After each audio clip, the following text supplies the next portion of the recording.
Julia. Good morning. Hi. All right, Julia, do me a favor. Tell me, how many frets will you find on a guitar? I believe there are 20. 20 is correct. Yep, hang on, Julia.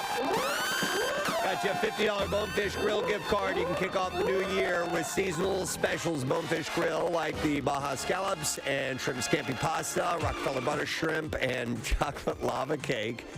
You can pair them with Winter White Cosmo and Signature Smoked Old Fashioned. You can visit bonefishgrill.com. All right, we're going to dive right in. Terrible news to hear this morning. Singer and actor Loaf has passed away at the age of 74. His agent has confirmed no cause of death has been shared as of now. Born Marvin Lee Aday and later legally known as Michael, the musician died on, he passed away yesterday with his wife Deborah Gillespie by his side. That's so sad. The family said in a statement, "We know how much he meant to so many of you, and we truly appreciate all the love and support as we move through this time of grief and losing such an inspiring artist and a beautiful man. From his heart to your souls, don't ever stop rocking." He's what's interesting about Meatloaf and the legend and the level of success is really essentially some great albums, but 5 really standout awesome songs that have stood the test of time. And Jim Steinman, right? The genius behind those incredible songs. And you're right, Preston. As far as a discography, there's not a lot to him, but they made it count. Firmly entrenched. Yeah. I'd be hard pressed to find someone who didn't like some of this stuff. And they're all long songs too. This is on. I have a playlist set up, which is my all-time favorite songs, and this is on there. It's just, great. How can you not have a good time while you're listening to this song? So I'd referenced a Robbie Benson connection. I believe the woman's name is Carla DeVito. She's the Oscars were last week. Hey! How about all of that? So yeah, they had a red carpet and the full deal. The documentary feature went to My Octopus Teacher. Yay! It's been mentioned several times on the show, so wanted to throw that in there. Accepting was the octopus. It was going to be a privacy, incredible motion picture experience. Wow, great. And there was no wrap-up music. He just kept sucking and clicking and doing that whole thing for a long time. So,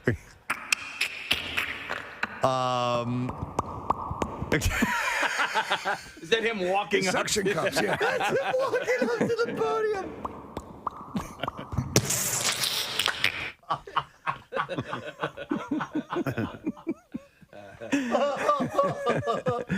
It was awkward, but listen, Yeah. I mean, he was the star of the film. It is a hell of a movie if you get a chance to see I do it. need- I- Think I of really- a nomad land, but with sea creatures.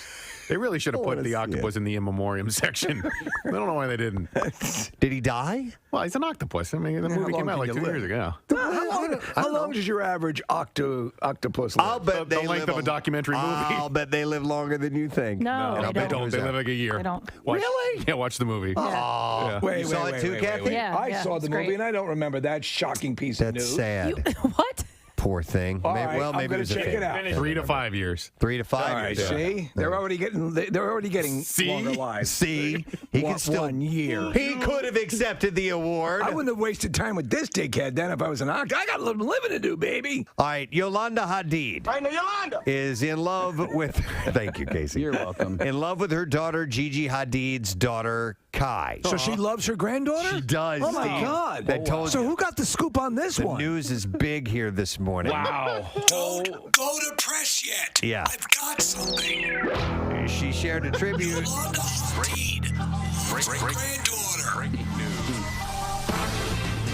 She, Do you have a source that can confirm this? I'm not going with this unless you have corroboration. well, they heard from an octopus that actually. in a parking garage. Yeah.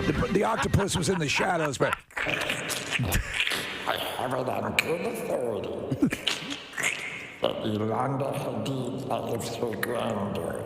Oh my God. would you go on record with that? You are people who don't want this information out. Oh my God. He's scared, man. I'm very scared.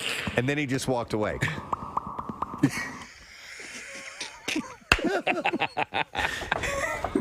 That's my new favorite thing. The octopus walking away in a cavernous room with lots of reverb so you can hear it. I can see you're an octopus, even in shadow. He's got a trench coat on. He doesn't even need a trench coat. He's got like this amazing camouflage. Listen, he's running now. Oh, man. Yeah, Casey, he just blends in with the floor. It's amazing. A dove formerly owned by Prince has passed away. Yeah. Well, you know, he was big into the doves when doves cry. Of course. But I didn't know that he had, well, this particular dove was named Divinity. Yeah. Female white dove owned by Prince. She died on Tuesday following a recent decline in her health due to her age.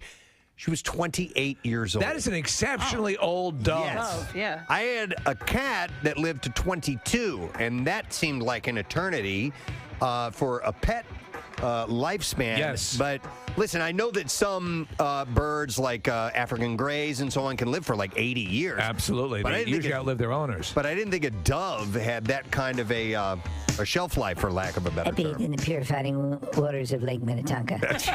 And That must have been what what I did it. attribute my longevity to. Well, longevity for divinity. Following Prince's death in 2016, Divinity remained at his Paisley Park and could be seen during the tours of his former estate. Divinity conducted the tours. According to the executive director of the Paisley Park tours, said Divinity's beautiful coo has welcomed visitors since Paisley Park first opened its gates to the public in October 2016. She was one of the enduring links to Prince for thousands of fans. She will be missed. I would love to go to Paisley Park. Me too. I read there was a really fascinating article. Prince started writing an autobiography, and he hired a writer to help him write it. And so a year or so before he died, the writing process began, and the writer spent a lot of time in Paisley Park. And I've gained so much more of an appreciation for Prince after his death, which makes me feel guilty for some weird reason. But just everything that went into Paisley Park and his life is really amazing.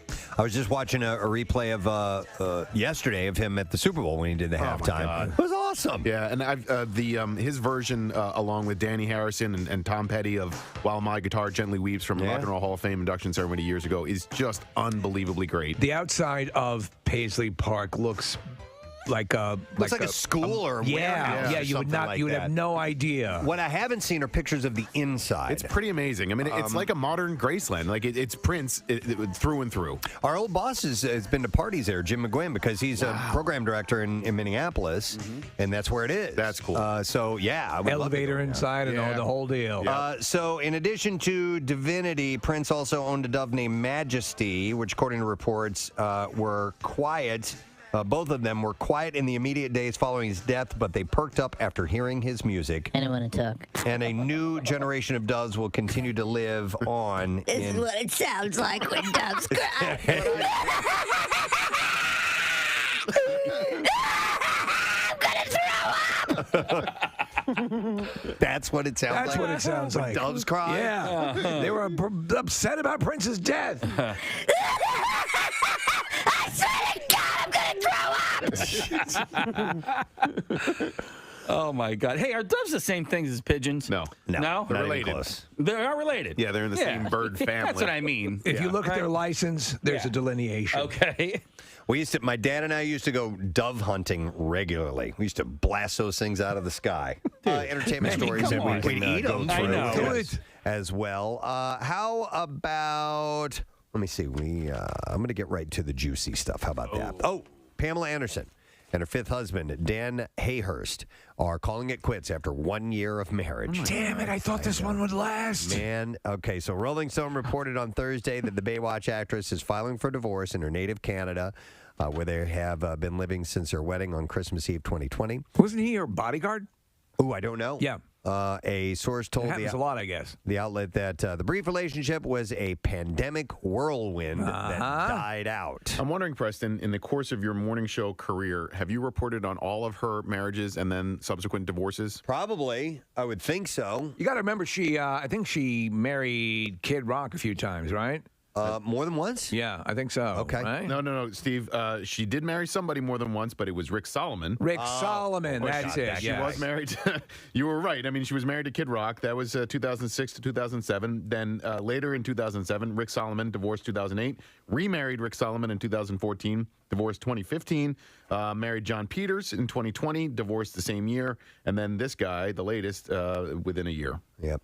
All right, so another one for You know what, though? I saw a picture of her recently.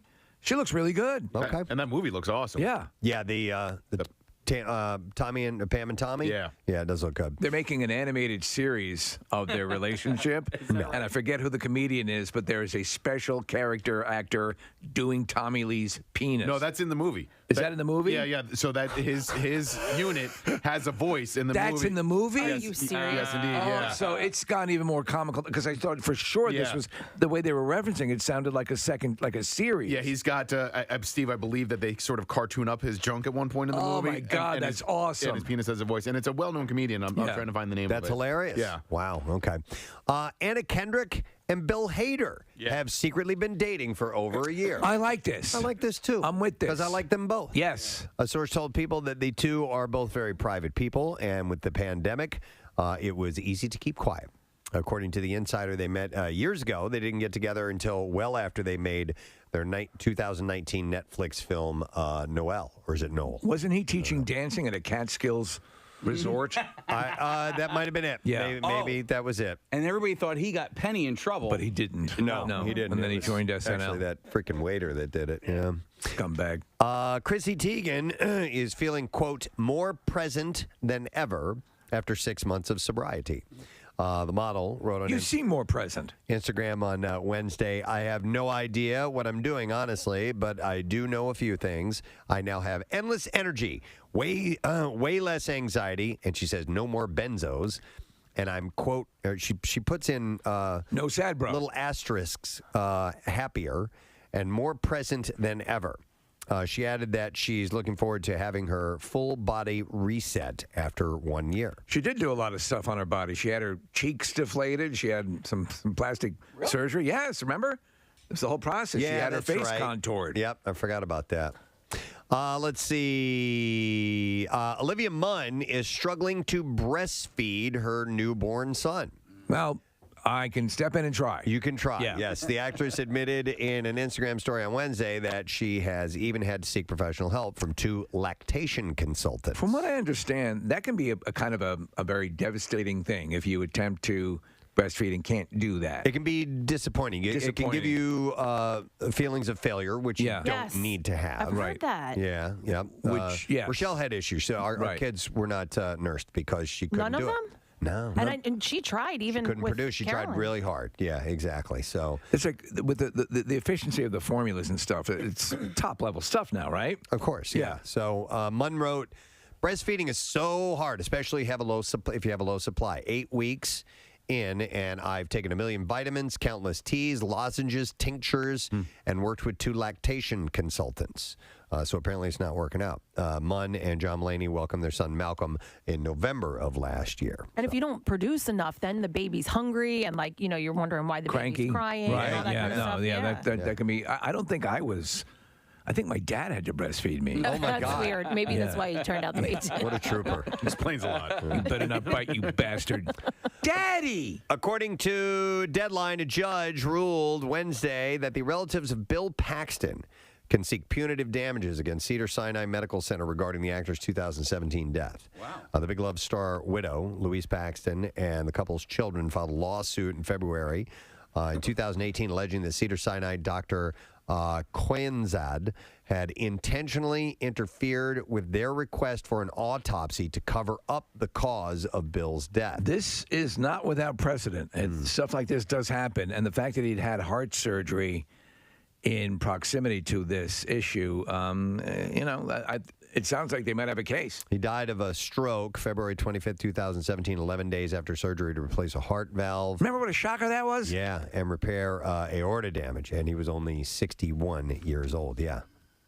In a recent interview, Lady Gaga and Salma Hayek revealed that there was a steamy sex scene between the two that didn't make the cut for House of Gucci. Oh, yeah. According to Gaga, I love when that guy jumps in. According to Gaga, it wasn't in the script, but she felt like the two characters had developed a sexual relationship. And so she went for it? And so she went with it, yes. She ran the idea past Hayek, and she thought that she was kidding at first, and then apparently the director of the movie signed off on it. He's like, oh, yeah. Yeah, we can do oh, yeah. Yeah, good idea. Good call. Yeah, the scene. The whole scene was improvised. Although it didn't make the movie, Gaga says, who knows, it could end up as a director's cut. It's funny, though, but I guess, this is based on a true story. Yes. And there's no fact that these two had a relationship, and Lady Gaga was like, you know what, I think they probably, might have yeah. sex. We should portray that. It's like that scene in Patton where George C. Scott makes out with Carl Malden. Yeah, there was no real, right. they felt that could have happened. You got a beautiful mouth. I want to kiss it. What? We were talking Normandy and me. Take a break from that. Yield to our yearnings. Oh, my God. You read Rommel's book, right? I read your book. Yeah. He knows how to French kiss. Carl Malden is not a good-looking man either.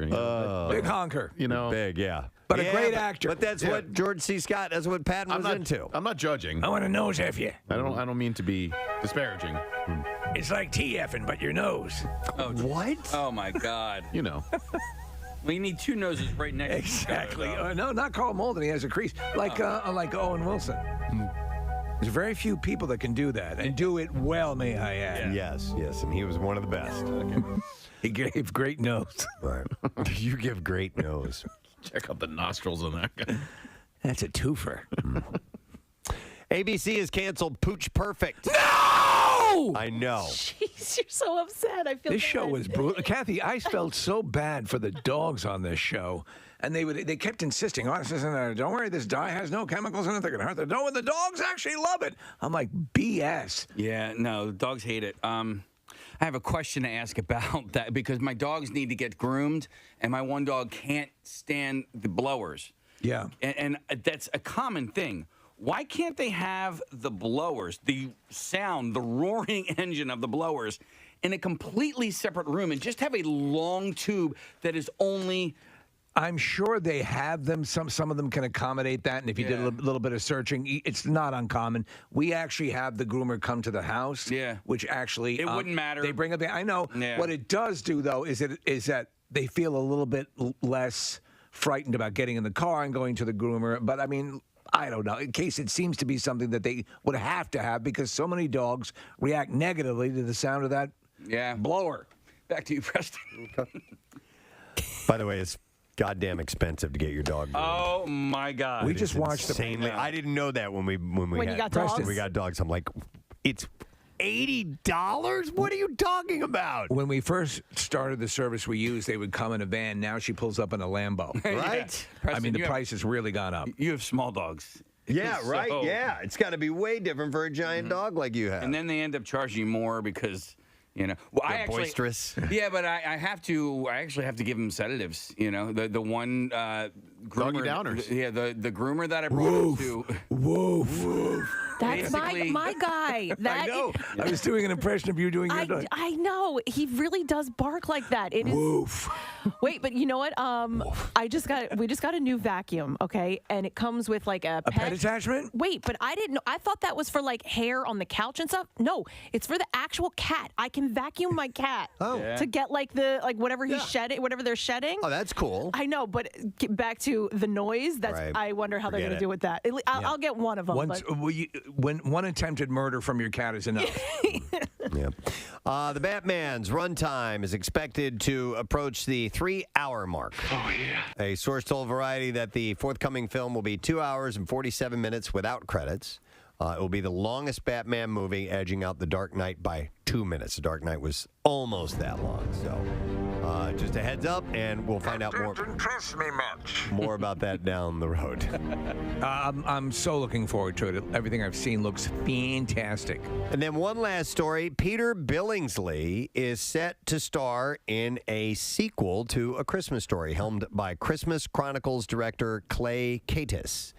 According to the Hollywood Reporter, the follow-up will feature Billingsley as Ralphie returning to his house on Cleveland Street to celebrate Christmas with his kids. He knows the character very well. Yeah. He produces with Jon Favreau. He's a funny guy. Is Melinda Dillon still alive? Because no, the dad she can't. passed away. Oh, did and she? Darren McGavin passed away. Oh man. And Was they that made the mom? Yeah. And I believe they made a didn't know sequel that. at one point too. Yeah, it was horrible. It was yeah. terrible. Yeah. Right? And were any of the original actors in the sequel? I think Maybe Darren McGavin came back. Charles Grodin played the old man, right? he might have. Yeah. And I never saw it. And You know what? Somebody emailed me. There was actually another one. Brando played Scott Farkas. No, there was another one that takes place around 4th of July that never really ended. Oh, it's like it has to do with like a bicycle or something. Yeah. Yeah.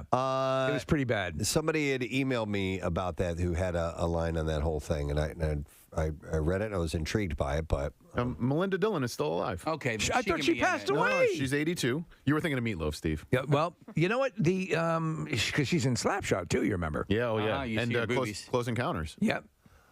so Daniel Stern plays the old man in A Christmas Story 2.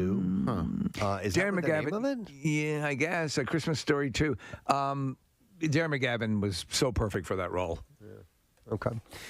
So anyhow, we'll see how that plays out. All right, we're ready for clips. Let's get to those now. Well, you also have No, two wait, things. I'm sorry. It's Friday. Yeah. yeah. We got to do the movies opening this week.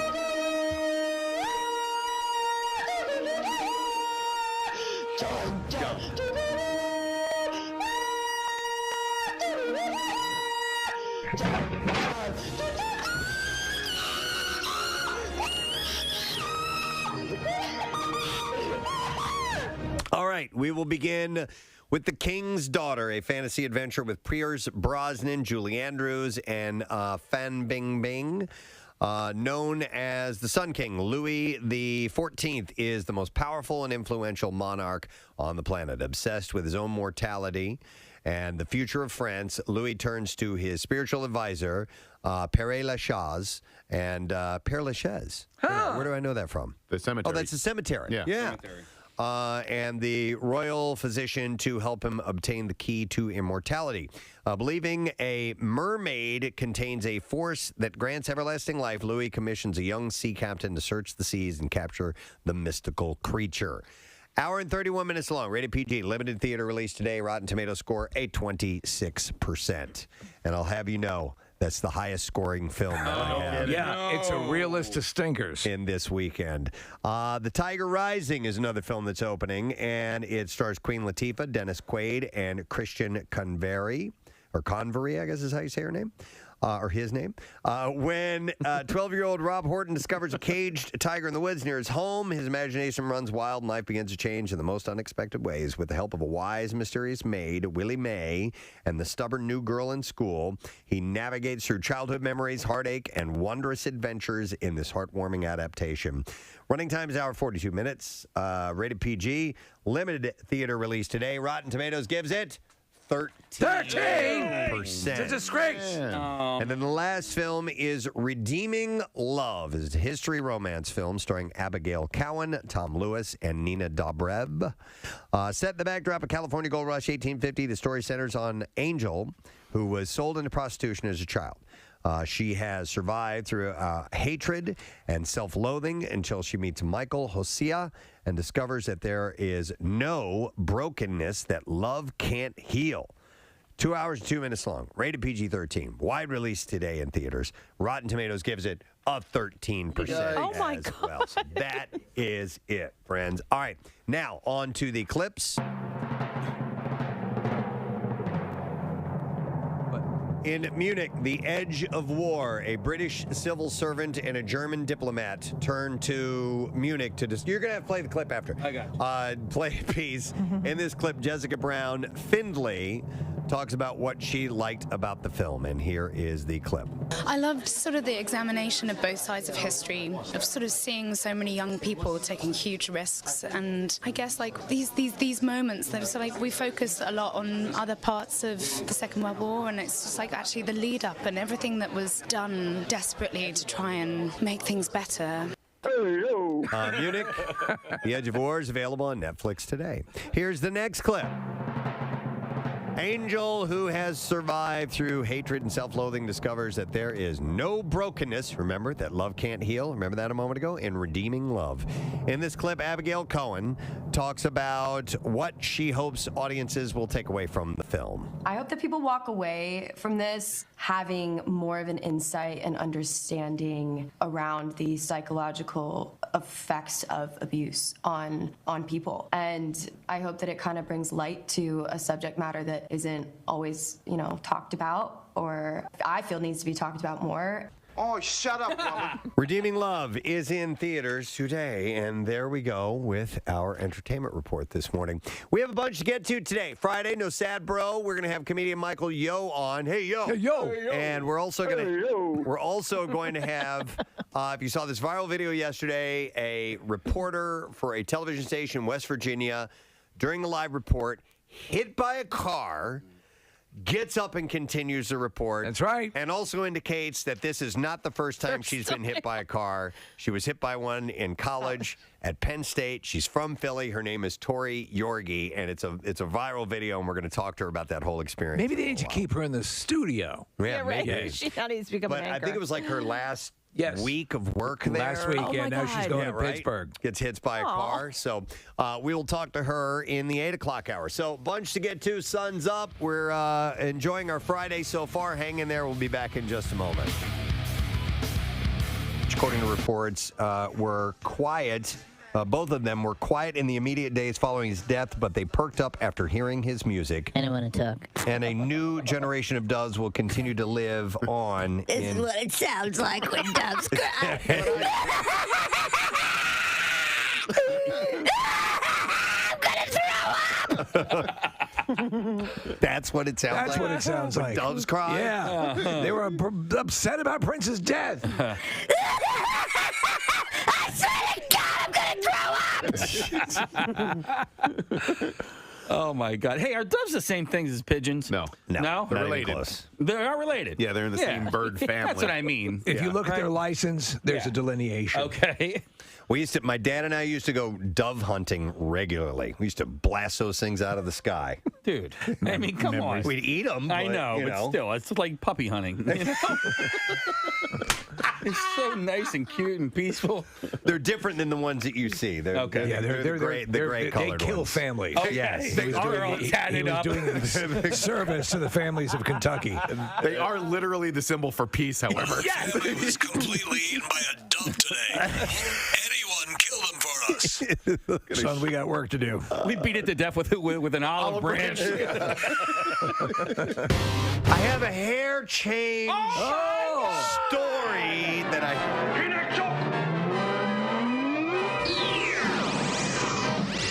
That's a cool sound effect. After splitting from her fiance, Dale Moss, Bachelorette alum Claire Crawley is ready for love and a new pink hairdo. Oh, yeah. That's right. I saw it. Yeah? I've not seen it. It's not over the top. It's not crazy hot It's pink. light. She says she wanted to show that she could do something crazy. Okay. As we observed, everything she's done shows she can do something crazy. Oh, you're right. It's a nice pink. It's like an ombre. Yeah. Yeah, okay. She didn't go. I was thinking like shocking. Like Katy Perry when she had super pink hair. Anyway. Getting the tattoo of Florida on her forehead. Did you see that guy? I did. He's got a tattoo of the state right on his forehead. Ridiculous. All righty, buddy. Source tells us she sees her time spent with Dale as something of her past and is ready to move forward. It helped me to learn about myself. So she has pink hair now. Okay, the ombre's good. I kind of prefer the Ganon, bro. What's the Ganon? Come on. Come on, bro. Keep going. Do it. Finish it. I'm not finishing Come on. It's Ganon, bro. I like the up dog. Yeah. It is. Yeah. Here's the tattoo of the Florida, by the way. That looks good. Oh, man, what is going on? I know. We have a monitor that's normally in front of us. It doesn't work, and I can't see the photos when they come up. But yes, that's just brilliant. Best performance by an actress in a motion picture drama went to Andra Day for The United States versus Billie Holiday. And overall best motion picture drama went to Nomadland. So There you go. That's our first foray into a very strange awards year. It was. You know what was one of the weirder things, Preston? At certain points when they were going into a commercial and they had the nominees, they'd put the nominees up and they'd bring up their microphones so that they could sort of like talk and like. And there was, did you see Case? I don't know, because there was a point where Pacino was up for something and they were all, "Hi, Mr. Pacino, I'm a big fan of yours." And there's this cross talk that's not.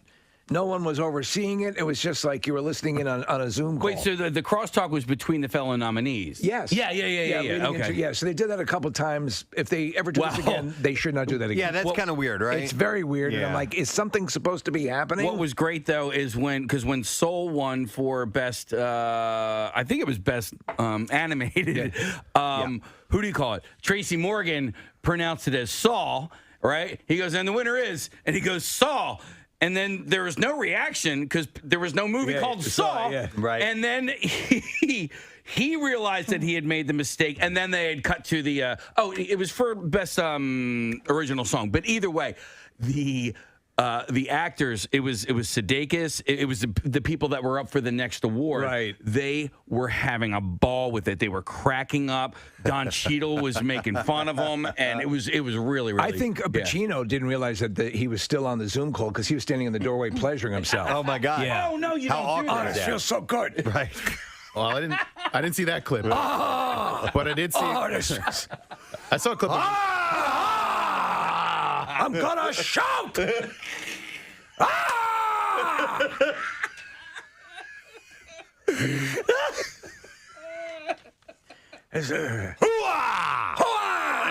my God! Splat. All over my walls and when my children play with their toys.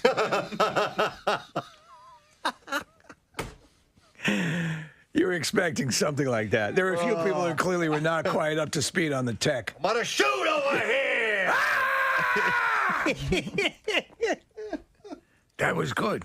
Oh man! Right after that. Yes. Sorry, Nick. No. This is also comedic. He fell asleep. What? Did he? Yeah. Was he asleep on camera, Nick? Yeah. I mean, don't you usually fall asleep right afterwards? Everybody's sleepy, and you've expanded yourself. So the camera pans across his screen, and listen, his eyes are closed, and he looks like he might not actually have been asleep, but he looked like he was sleepy. That was so much fun pleasuring myself. Oh no, the poor guy. Getting old. I don't feel so good. That's hilarious. I'm up and out. So, according to a new survey presented by the Water Quality and Health Council, 51% of Americans reported using a swimming pool as a communal bathtub, using the pool as an alternative to showering or rinsing off after engaging in exercise or yard work or whatever it may be. Even though 64% of Americans know that pool chemicals don't eliminate the need to shower, people continue to do it anyway. By the way, the survey comes as experts from the council, the U.S. Centers for Disease Control and Prevention, and, which I didn't know existed, the Pool and Hot Tub Alliance. Oh, that's great. That's what Darth Vader faces off in the second movie. Work to educate the public on healthy and safe swimming. We shall crush the Pool Alliance. Yes, my name is Mortimer Sanchez, and I'm with the Pool Alliance. And we think you're a bad leader. The survey also revealed. I don't care. The survey also revealed that 24% of Americans would go into a pool within 1 hour of having diarrhea. See, that's now listen. Yes, that's why public pools are just not my thing. Spend all However, day on the toilet. You know what I need to do? I need to take a swim. get some of that residual out. To check the chlorine and pH levels for a personal public pool, the council is offering free pool test kits through its 15th annual Healthy Pools campaign on its website. This is the Alliance. This is the Pool and Hot Tub Alliance. Did you mention in this story, Preston, particular sunblocks affecting? I didn't mention this. May go into the pool now. Peter Cushing. Moff Tarkin. This is the finest pool you'll ever swim in. What were you saying, Nick? Sunscreens? Yeah, the reason that I bring it up is that I went on a snorkel, not a scuba, Snookles or a snorkel, but a snorkel. It's the latest craze that's sweeping the beaches of America. Snorkeling. Get some Beach Boys. Yes! Yeah, that'd be Good great. outside, hanging tan, snookling all day long. Surfing USA, please. Oh, sorry. I know what the snookle is, if I may suggest. Ladies and gentlemen. Snookle USA. Like California. I'm such an idiot. All right, anyhow. Snorkeling. Oh, yeah. I went snorkeling, and you weren't allowed to wear. You weren't allowed to wear the sunblock that you brought. You had to use the sunblock that they provided for you, and it's because the sunblock that most people wear is pretty damaging to the reef. And I was wondering if it would be damaging at all to like a pool filter or to the saltwater. These are all good treatment or questions. whatever. Because some of the chemicals are pretty arch and can have that effect. Yeah, and I've been snorkeling many times in my life, but this is the first time ever on a snorkel trip where I had to do this, and you weren't allowed to wear what you had, what you brought. They provided. They provided it for you. Do you remember what it was? What type it was? I don't. It was like an industrial vat. It was called Reef Killer. Yeah. Reef Killer sunblock. A snookle, by the way, as you're snorkeling, has a second tube that goes up back onto the beach so that someone could load M&Ms into them so that you can eat. You're hungry. So that's what a snookle Right, a is? snookle is a second food tube. Okay. So that you can swim longer. Everybody wins. That's great. They do have snuba. Snuba. Snuba is legit. I've heard of that, yeah. Snuba. Apparently, Yeah. snookle is legit as well. Are you kidding me? No, I'm serious. If you can swim, you can snookle. Yeah, he's absolutely right. Snookle offers shallow dives. Approximately 10 to 40 feet without cumbersome tanks and no diving certification necessary. That looks like snuba. It does. So what A hose, what right? they do is, they have a floating tank that stays above the water, and you basically take the regulator down, and it's a long tube, a long hose that you can breathe in. We're getting ready to get recertified or to go into a refresher course for scuba to get set for our vacation. So I'm looking forward to it. But I'll ask about snookle. Yeah. Zombie raccoons. That's my thing. Yes. That clumsily walk on two legs and show their teeth are staggering around suburban Chicago, and authorities are warning locals to hide their pets. A spike in raccoons testing positive for distemper in Riverside, Illinois, is to blame for the bizarre sightings of contaminated animals that the disease causes to appear zombie-like. While zombie raccoons don't eat brains, distemper is highly contagious. If you're feeding wildlife and that raccoon ate out of your bowl or cat food for your stray cats and your puppy goes over, the saliva can be contagious. They sent in a Negan raccoon to take care of everything. Well, oh, well, oh, well. Looks like we got ourselves a problem in Chi-Town. Leaning back high. Looks like we got some trouble. Some trouble in Chi-Town. Going deep dish on this bitch. Quickly, a couple of shout-outs. I got this email. It says, "G'day, Preston. Just found out that I can now watch the show via YouTube. The times are a bit different. 6 a.m. for you is 9 p.m. for me." He's in Australia. Spent many years in Philly and miss it very much, as well as Wawa and all the Philly teams as well. Take care. That is from Shane. And it says Noosa, Queensland. Wow. Noosa, Queensland. Yeah. So, and I said, you might be our farthest listener. You never know. That's pretty damn far away.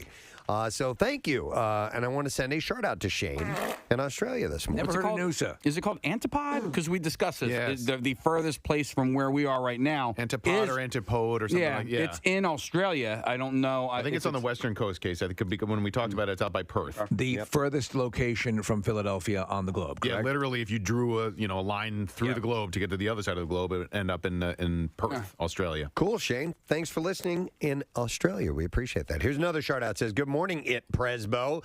Any chance I can get a shout out from my man Chris Grubb Dude works hella hard making wine for us filthy heathens. And he just recently started listening to you guys on the daily again after a small hiatus.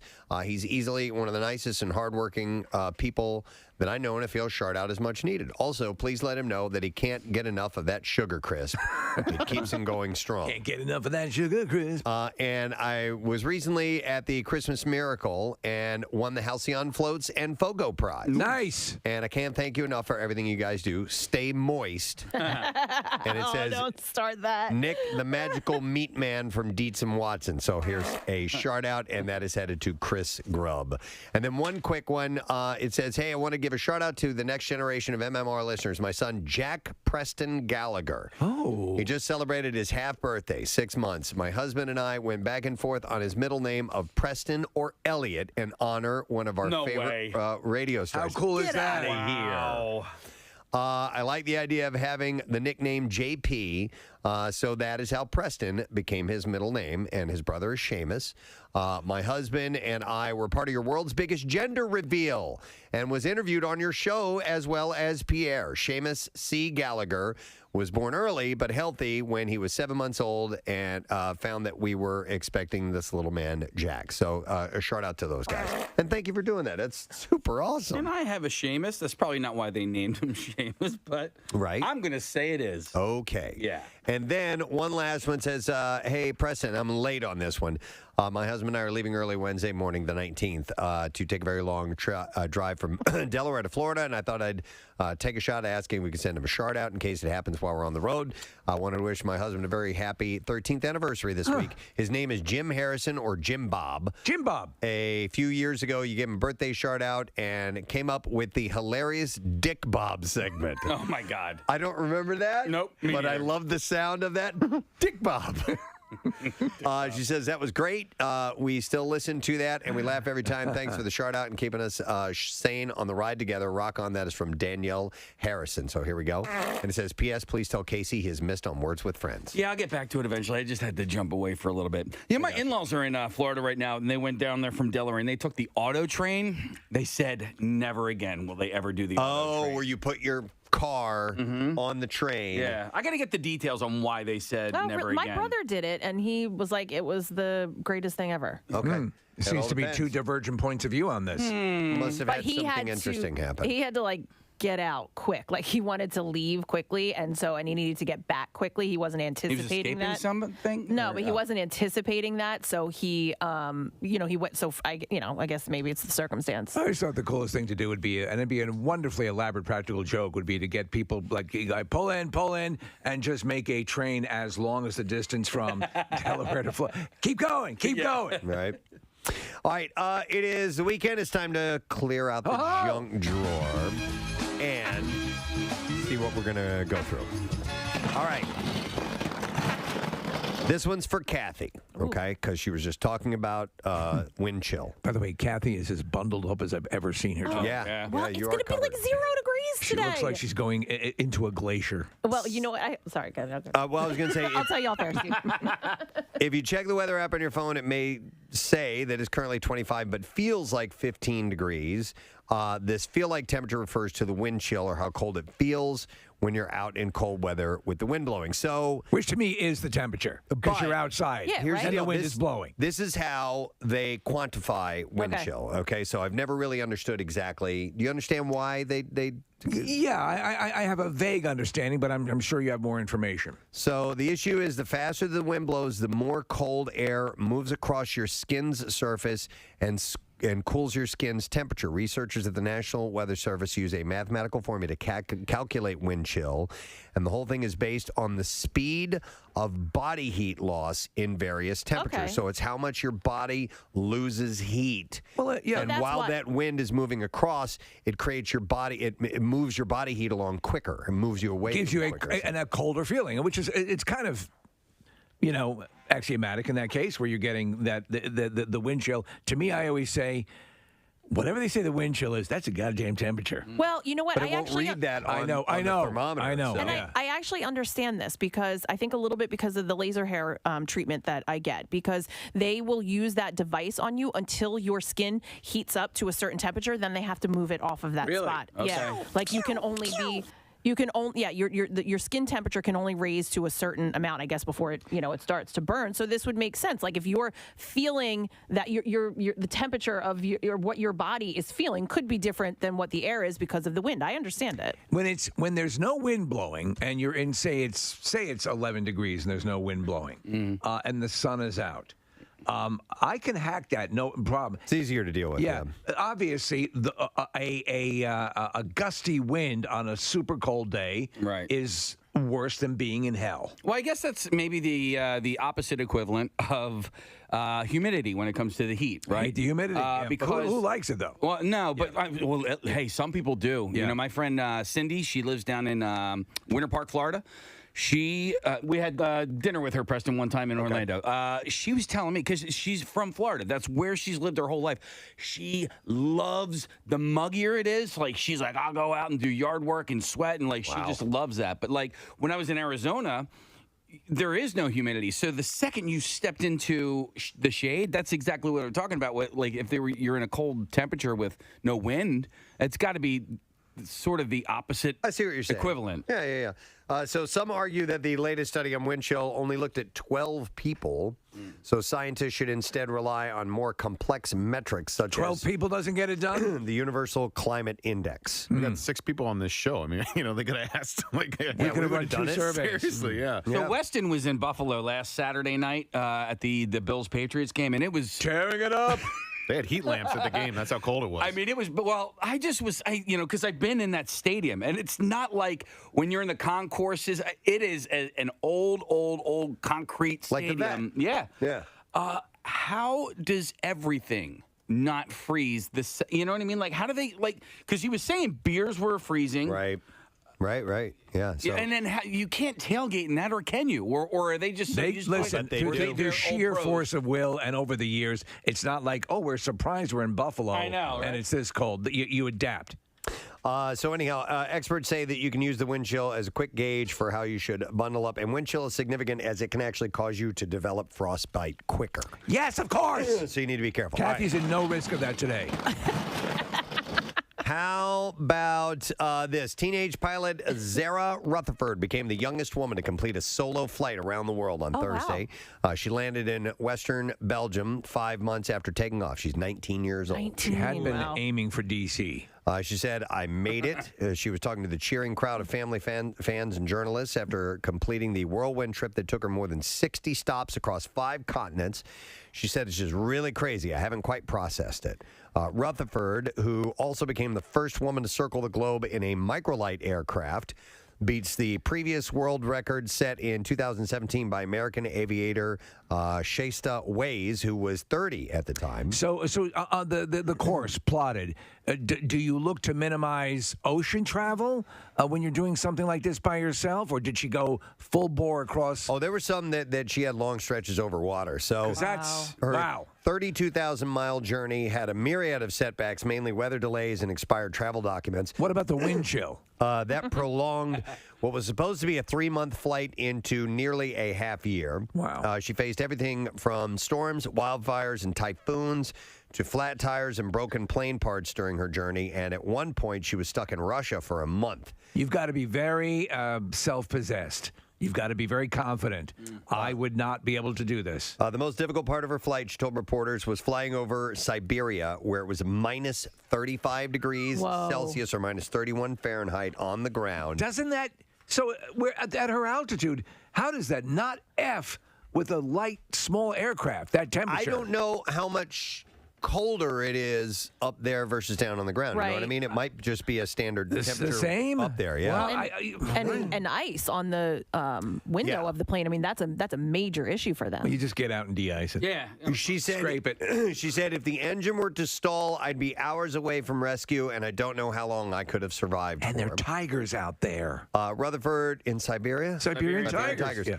Rutherford also had to be careful to avoid flying over North Korea, which has strict limits on any foreign entries, forcing her to take a huge detour in December and flying about 6 hours over water.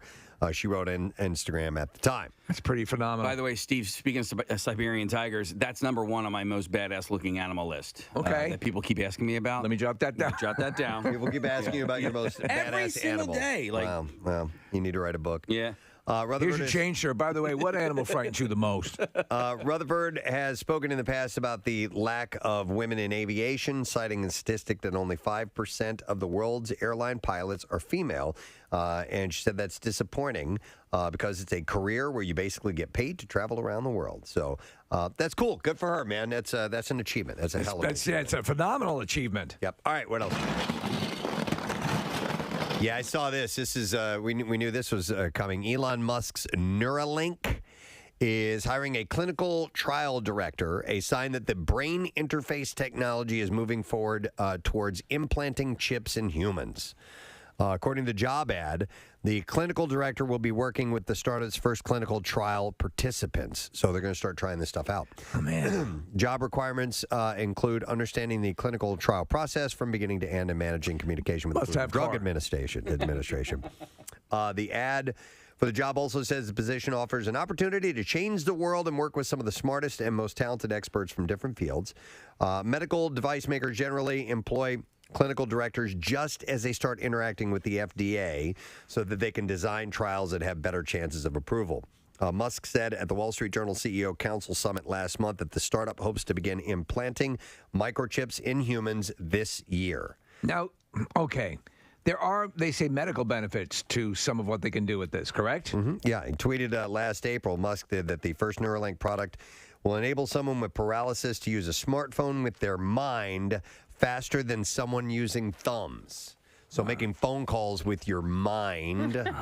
This is terrifying. It enters into that Black Mirror realm. Yeah, totally. Yeah. Yes, exactly. And yes.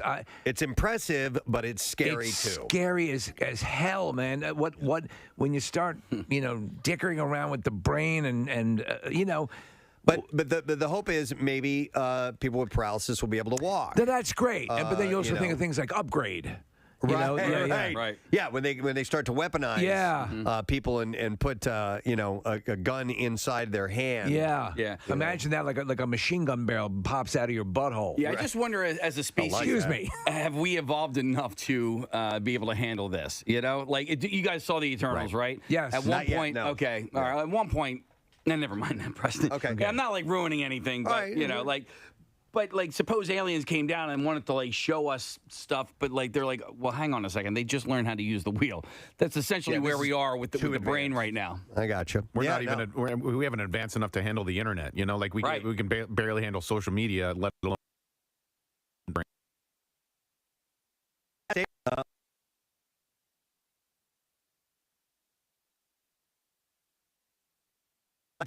Okay. This is rather exhilarating. Yeah, so they could actually, and there you go. Then we have the monkey overlords. That's right. Starting to. I just solved Zelda in 21 minutes. Oh my God. That game took me months to finish. Musk said in February last year that Neuralink could start implanting chips in humans by the end of 2021, like I said earlier. So, yeah. The monkey interface involves a straw of some sort. Well, we're looking Or is he getting treats? I have no idea. We're looking at a video. If I had that, I'd never stop playing. He's got his mouth on something. This is some great monkey paste. I don't really know. Monkey paste. Mom, any more monkey paste? Yeah. That's a band name, right? It's probably bananas, right? Through the tube? Yeah, maybe. Oh, I don't know. Monkey paste. I got to write it down. Hang on, monkey paste. Monkey paste. Got that. There we go. All right, I'll put that I never play a video game without my monkey paste. And so you should. Yeah. Hi, I'm Steve Morrison. I'm Steve Morrison. Perhaps you will recognize me from the Preston Steve Show on WMMR. When I sit down to play a video game, I'm not doing anything until I take a hard swig of monkey paste. All right, so that's interesting. So they're looking for a clinical, somebody to lead their clinical trials. All right, what else we got here? Oh, yeah. Let me jump. God! Oh, it's turned down. So. I'm not really reaching into And a drawer. it ruined rooting it. around. It killed it. I was absolutely going to walk out of the studio, and then suddenly I heard the rustling sound. All right, I'm going to mention this, and I want to get your take on this. So this was from a week or two ago, and I've hung on to this story. It happened at a Starbucks. A drive-through customer went viral after ending a 23-car pay-it-forward streak. And the reason, did you see this story? No, but the reason behind it is that the customer behind him had a order that was $46. Okay.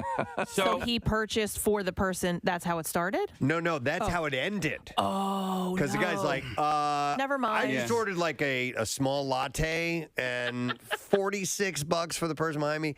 That's a bit much. So I love the idea of this stuff. I think it's really cool when it happens, and I would love for it to happen, to be a part of one of those. But, man, if it was like a $50 charge. But you still have to, like, once you get up to the window, or I guess if they're in the store, but like if you were through the drive-through, and then I'd be like, you know what, never mind. So we Right? 'Cause you still have to go up They don't and know pay. what's going on back there. I go through Dunkin', and so every now and again we'll get like a Dunkin' gift card because we all run on Dunkin'. And oftentimes, I wonder if I never even thought about a chain reaction, but oftentimes when I'm in the drive-thru and there's a car behind me, I will ask the teller, hey, how much is their order? And if it's below $10, I'm like, all right, I'm going to pay for their order. And I wonder if that ever trickles. And I've done that many, many times. Probably not. Yeah. You don't think? Well, we probably would have heard about it if it went on all day long. Well, maybe not like 23 or 40 Well, that's feet, like but a short one. Like Have you ever had anybody do it for you? No. Never. I did have someone do it for me. And now that I'm thinking about it, I had no idea what it was about. And I was like, what? And it might have been part of the chain. There was a part of me that thought, does this person listen to the show? Right. And did they... and is there poison in my coffee? I had somebody do it at a toll booth one time. I've done that. Okay. And I was confused by that too. I was like, what? Why? What do you okay, mean? all right. I did it when I went in last time. It was neat, and in hindsight, it was very, very cool of them to do that. For my colonoscopy. I paid for the other guy's colonoscopy. Good for you. Good for you. I saw somebody get so confused over what to do. So there was a police officer ordering coffee, and the person behind the police officer was kind of like waving to the barista and was like, I got it. Like, I got it. She was like, what? What do you mean? You got what? And he was like, for the officer. Right. And she was like, I want to pay for the cop! Well, Steve, I had already ordered, so I was off to the side. So I looked at her, I go, he wants to pay for the officer's coffee. And she was like, oh, okay, all right, sorry. But the guy didn't want the officer to know it was him. But, Get it through quickly. I want to rob the place. Yeah, but meanwhile, by that time, the whole store knew that this guy was buying the officer's coffee. Right. And that's a nice gesture, and I appreciate that. But like I've also heard people sort of push back against the pay it forward thing because if you're already in line for Starbucks, you can afford Starbucks. And so what I've heard is a better way to actually pay it forward is to pay the people behind the counter I've working heard at that Starbucks. as well. And I kind of get that. Like if you're in Starbucks, Like, the people give them a working in tip? Starbucks, if you're going to pay it forward, give them $5 instead of paying for the guy behind you. That's a pretty big assumption that everybody going to Starbucks is rich. I'm not saying that. I'm saying that if you're, and listen, I don't really give a crap either way. Right. But I've heard this argument that people have said that. I'm not throwing it at you. No. But if you're in line at Starbucks, I've heard this, though. You can afford Starbucks. Yeah. So why not pay the person behind And the Nick, you counter? can tap back on that when the next time the barista's at the window and she's wearing a Rolex. But with that philosophy, if you're in line at McDonald's, you can afford McDonald's. I mean, so you're just picking it up for them. It's Don't still a say nice that. nice thing to do. Yeah. Privileged. Not everyone can afford McDonald's. Or medical care. Or medical care. I'm going to go to or Mike. Dunkin' Donuts. Hey, Mike, good morning. Godzilla. Godzilla to you. What's up, Mike? Don't mind my voice, man. It's a little rough this morning. That's all right. In my barbershop, my local barbershop, about 3 or 4 years ago, it was a busy Saturday. The guy right after me that was going into my barber was a disabled vet. He lost his leg. So I paid for him, and then my barber texted me at the end of the night, like 7:30, 8 o'clock, and he was like, dude, every single person after you, you paid it forward until the last guy. Nice. So you started that chain. Awesome. That's cool, Mike. And look, man, it's like, this really isn't about whether the person behind you can afford it or not. This is just a nice gesture. It is. And that's what it is. I It's a gesture. You know why? Because at the end of the day, only one person ended up getting a free haircut. That's it. If you think about it. Seriously. Everybody ended up paying for their own stuff and anyway. You quite often, it's like, so I just ordered a small hot chocolate. You're at the Dunkin' drive-thru, and they just had 12 dozen donuts. Well, that's what this story is. But thanks, Mike. And that's what it is. It's just a gesture, you know. Now, if it's a set price, only one person like got at a free a toll haircut booth, that day. which, and obviously everyone's doing easy, or a lot of people are doing easy. Most people are. That's less of a thing now. But that is a set price at the toll booth. What if you take out your Easy Pass and you chuck it to the car that's driving up? Do that. Yeah. Hey, and then they come back with a cup of Throw it back coffee. to me when you go through. You give them your Easy Pass, they pour you a cup of coffee. Right. By the way, that haircut thing would only happen to men. Like if you did that at a salon where women, I'd be like, what? She got highlights. I got an ombre. Yeah. I mean, Kathy, how much does a blowout just a blowout cost? I think like a blowout's probably like $35. Okay, plus, that's more plus than tip. that's so more. You're paying almost $50. You know. Can I combine two things? You talk about a case about the dog grooming. When you have your cats groomed, have them blow out your hair. Stop. Same deal. Let me see here. I want to go to Elaine. Hi there, Elaine. Hi, how are you? Good. What's up, Elaine? I pay for people sometimes at Dunkin' Donuts. I know my friends have it done. The one time I got in line and I just said, I'll pay for the person behind me without asking how much the order was going to be. And it wound up being $16. $16? And I thought, okay, it's not a lot. I offered to do it. I have to do it. So I just did it. Well, that's very noble of you to do that. Did that curtail your desire to do it the next time? It didn't. I just asked the next time. So What do you? Okay, sure. yeah. The next time it was only a latte, so it was like $4, and I was fine with that. No, that's But actually very also, nice. We've also done that at the diner sometimes. If there was an older couple there, an elderly couple, we'll pay for their dinner, or if they're sitting by themselves, we'll ask them to sit I do that. I do that. I'll go over and I'll say, you folks are probably getting your Social Security and stuff like that. Can you pay for my meal? Can you pay for my meal? Yeah, you're on a fixed income. Yeah, It's guaranteed. You guys Just know it's coming in. You've got a steady check. Can you pay for my meal? I'm really, thank you, really hungry. You've got all sorts of old assistants and stuff like that. Yeah. Right? Yeah. You look like you're on public assistance of some sort, so it's guaranteed government money. Can you pay for my meal? Thank you. Let me go to next to Jason. Hi, Jason. Good morning. Hey, you crumb bums. Yeah, crumb bum. I want to fight you. I want to kiss you. Yeah. Get away from me. What's Get up? away from I'll me. take you out back and I'll kiss you. What's up, Jason? So 3 years ago, honey baked ham. I'm in the military, so I'm in uniform, and the manager says, "We're going to pay for your ham." So I'm thinking, hey, look, I already expected to pay for this ham. I'll pay for the guy behind me. Thought it'd be a great thing, and he already expected to pay for his ham, so he's going to continue. It died right there. Yeah. I want to fight you. And that was it. All right. You know what? I'll say this, though, Jason, is that maybe it's the case as with me. I was not aware of this ritual. I know no one may be aware of this. And so I would have gladly have done that had I known that is a thing. Yeah. Right. And you could imagine if Rizzo was there. Will you pay for this, sir? I'll break it over your head. Wow. Okay. And a ham would hurt. Yeah.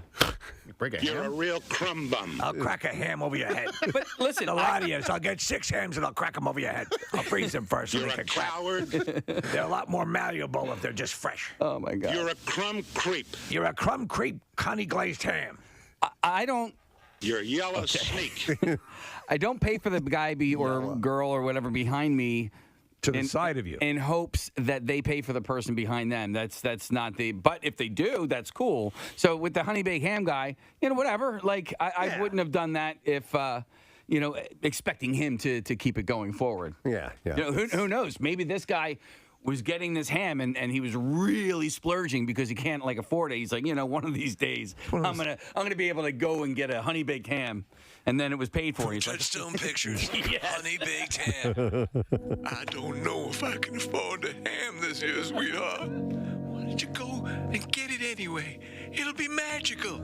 Hi, I'm Kathy Romano, and I'm paying this forward. I'm buying you 10 hams. 10 hams? Compliments of Frank Rizzo. Yeah. All right. Oh, I'm sorry. I didn't. How many do you want? 1, 2, 3. All right. Well, anyhow, I was curious about that. If you get that order, if that chain is happening, and all of a sudden it comes to you and it's like $50, and You're a coward. And you would all you did was order like a coffee, and that was it. I think that's the inherent problem with that, but I think the fact that people are being generous and nice to each other is a good thing. Well, and Maybe, you know what? It'll end at some If you're in line at Dunkin' and you order a coffee, change things up and give a ham to the person behind you. Or monkey paste. Yeah, monkey paste. You could try that. Just have to extend the tube out of the driver's side, Preston. Somebody texted in and said he could have started Hams Across America. Oh, yeah, he could have. Hams Across America. All right, that's it. That's all we have time for in the junk drawer right now because we got stuff to get to. We have people who are going to be joining us, including the gal who was hit by a car while she's a television news reporter in West Virginia. Worldwide attention. Hit by a car and kept on reporting, and she's from Philly. The Daily Mail reported on it. I think she's from White Marsh, right? We're trying Montgomery County somewhere. Okay, all right. Her name is Tori. We'll have her on a little bit. We're going to take a break. We're going to come back in a second. We're going to get the Bizarre File. We're going to get our Froggy song, too, for Friday. Stay with us. We'll be right back. It's got a little leather jacket. Lean back, wait for. Hey! In the home of Oprah. There was an email that was sent out that we were going to have our studios checked because there may have been bed bugs brought into the area. And we've had everything checked out. They actually just brought a dog in to sniff. Yeah, I think it was Jack Russell is what it looked like. Josie was her name. Josie is the dog. And there's no bed bugs. Well, no, that's not true. There were on a chair. Was there? Yes. Oh, okay. Yes. Or yeah, it was certainly like a warm zone or something. A warm like that zone. They call those. That's So what I call my not- chairs at home. Yeah, my warm zone. I think what everybody was worried about was an infestation, which I guess is not the case if it was just on the chair. I don't know. Just on the chair. The rest of the place is apparently clean. Josie scoured our studio and nothing. And I'm never coming back again. You would have thought there was a radiation leak here. Yeah. So I never told my wife that there was a bed bug. She wouldn't have let you go to work. No. That was the first thing I told my wife, and I started laughing. Yeah. Because, listen, I'm surprised that's all we have. They're ripping the entire building apart, walls that haven't been opened up in years. Yeah. I imagine at night there must be a big vermin hoedown when we leave. Because you walk around, there's these cavernous like a wall will disappear. Yeah. There's a big opening now. Yeah. You walk down one hall, it's 11 degrees, and then the next hall, it's 1,400 degrees. It's a whole new environment. It's like you're on some spaceship that's just, morphing all the time, and that's what this is here. Well, I'm just glad that they alerted us to it. Yeah. Because during some of the construction, apparently they were removing asbestos, and nobody ever told us. Well, that's when that wall went up down at the end of the hallway. Yeah. Because, and I almost walked into that wall. That's how quickly it went up. I started to turn down to go down to what I thought was Chuck's office down the hall that used to exist. Like Looney Tunes. And there was a wall. So my wife will, when we go check into a hotel, it's always the same situation. We open the door, we shut the door, we leave our bags right at the door while she goes and strips all the beds and looks through all the furniture for bed bugs. She's like definitely She's fanatical. So before you guys even enter the room, we have to leave our bags at the door. There's an inspection. I really wanted to come in a hazmat suit or some sort of bubble, but I couldn't find anything. That would have been awesome. Yeah. I'm going through our text chain, and I'm like, hey, by the way, this is going on. I'm not going to tell my wife. And then Kathy immediately goes from 0 to freaking out. Oh, yeah. Get the F out of here. I'm not coming into work tomorrow. Who the F has bed bugs? Holy F, no, like 1,000 exclamation points. And then she says, do you know how hard it is to get rid of bed bugs? What's the company going to do about it? And when? And then Preston sends a GIF, of like a bedbug jug band. Yeah, playing music. And then Kathy fires back, that's not funny. It's not funny. I think I said F you to anybody who's not taking this seriously. And then I think Nick said, read Joe's email. And then Kathy says, F the email, F the bed bugs, and F whoever doesn't think this is a big deal. Where are we going to do our show tomorrow? Clearly, we can't go to the station, and we need an on-site location. My house is She was clean. ready. My house is clean. Yeah. You're ready to set up shop somewhere else. to do a live 100%. broadcast. If you guys would have said, yeah, we have to do the show somewhere else, I would offer it up my house. Oh, really? Oh, my God. So it was one bug down the hall, right? Yes! Okay, I'm just asking. Could you see Casey coming home? Diane wants to check him, so she takes out the blue light. Doesn't find any bed bugs. Just semen Bathed in stains. semen. Yeah. All over my face.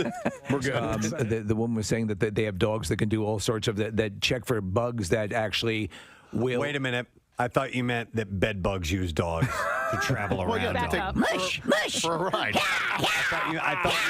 I thought you meant as piggybacking. You've never seen the bed bug Iditarod? No. It's good, yeah.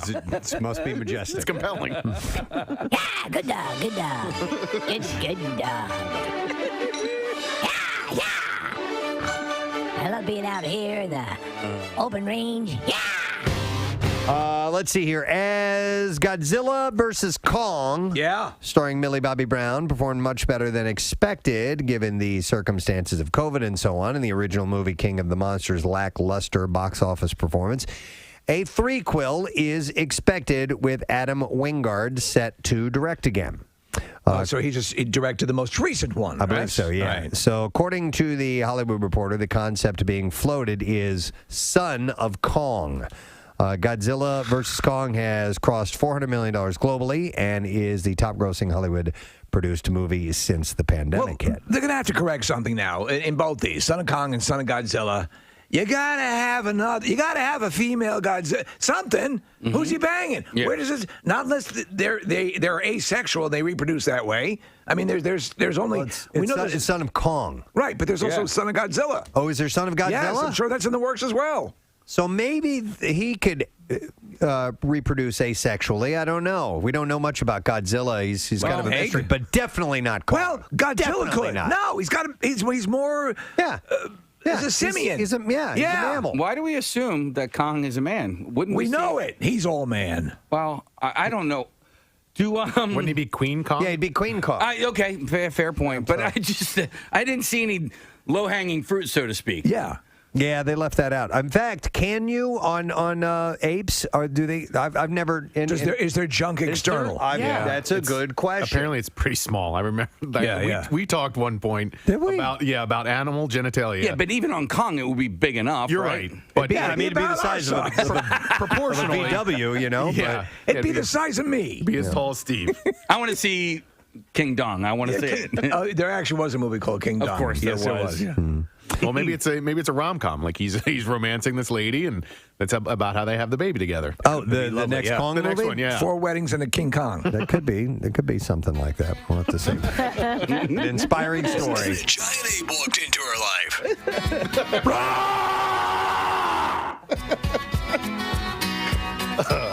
All right.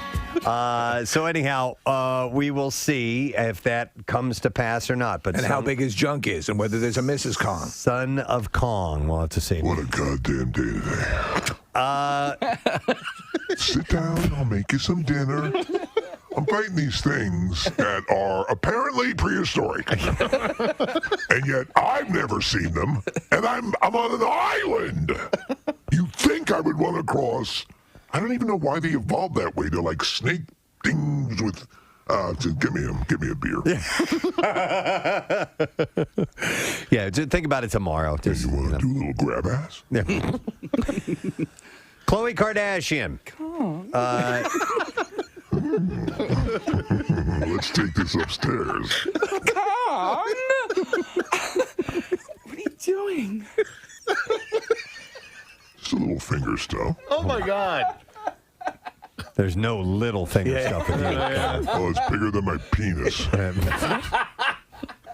No, it's perfect. A lot of gorillas are like that.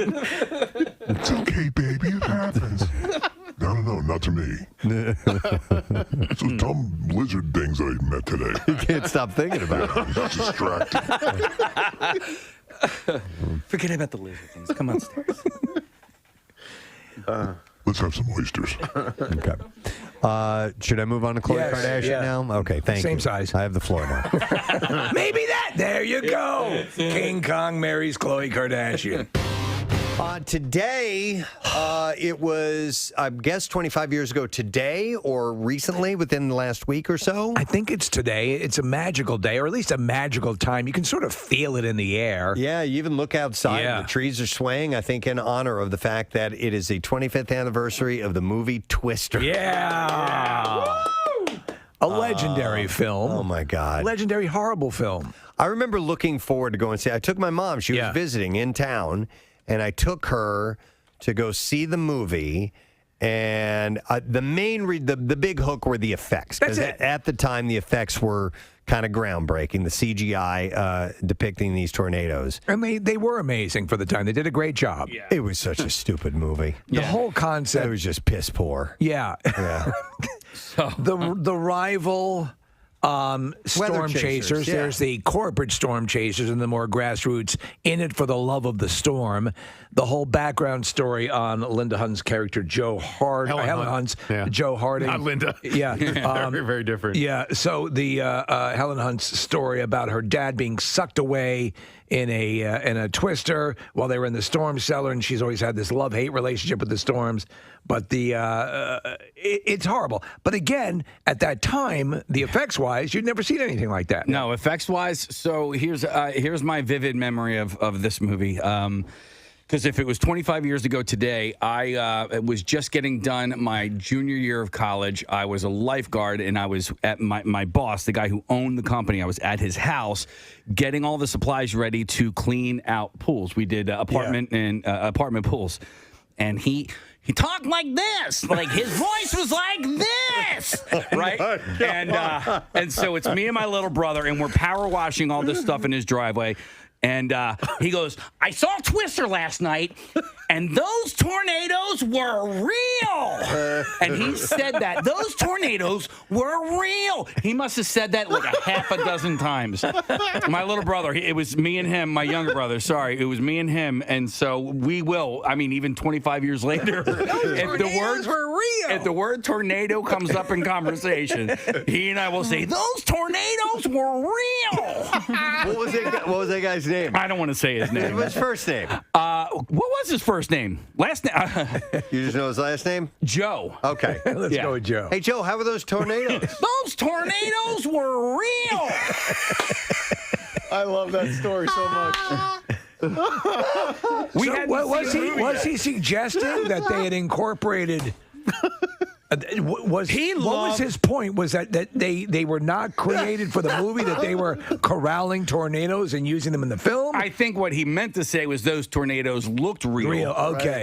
But he said that they were real, and he had like a real affinity towards just weather. He loved weather. He was a weather guy. Yeah, he loved It weather. was like Philip Seymour Hoffman in the movie. Well, listen, he owned a pool supply and lifeguarding company, so weather was definitely. What I really love is weather. Yeah. Weather's important in that line of work. Absolutely. Yeah. Those tornadoes are real. Oh, my God. I wonder if my brother's great. texting me. It's almost kind of Don Nazi. Yeah. Wait, I just said Don Nazi. Very different.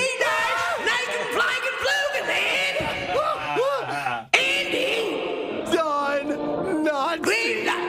Citizens of Mayberry, I find nice and gloomy. Oh my God, I didn't even mean to do that. Wow. Okay. Bring Floyd in here. I have something for him to do. We got to talk about this Jewish thing. All right. But you guys would be surprised how many people are texting in on how this is their favorite movie. Yeah. Or that it's their I don't even get why we're best talking movie. about it. It's the 25th anniversary. We're Because talking those about tornadoes were real. Who cares?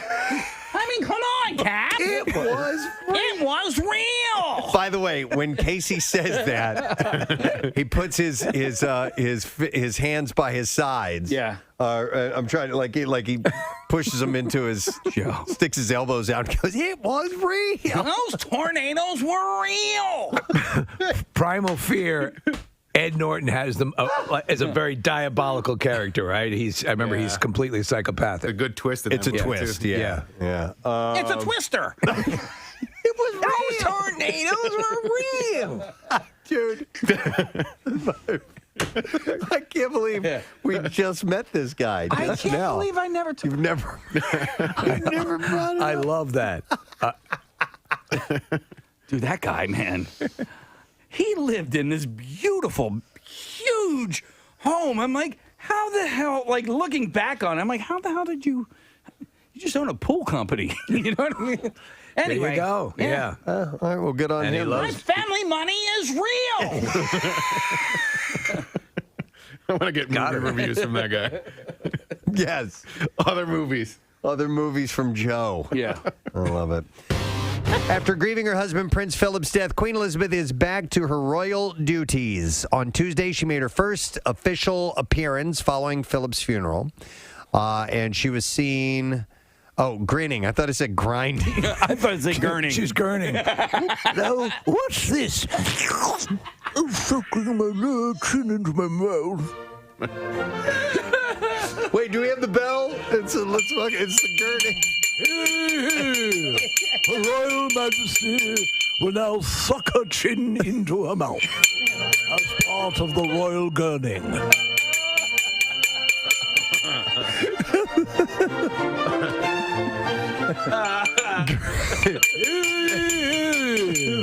Her Royal Majesty will contort her face by sucking her chin up into her mouth. Froggy. If you're not familiar with gurning, we can do it before. All right, let's do it before. All right, we'll do it before. All right. That's where we usually do it. So, yes, to get us in that Friday mood, it's personal jingle from Froggy. Here we go.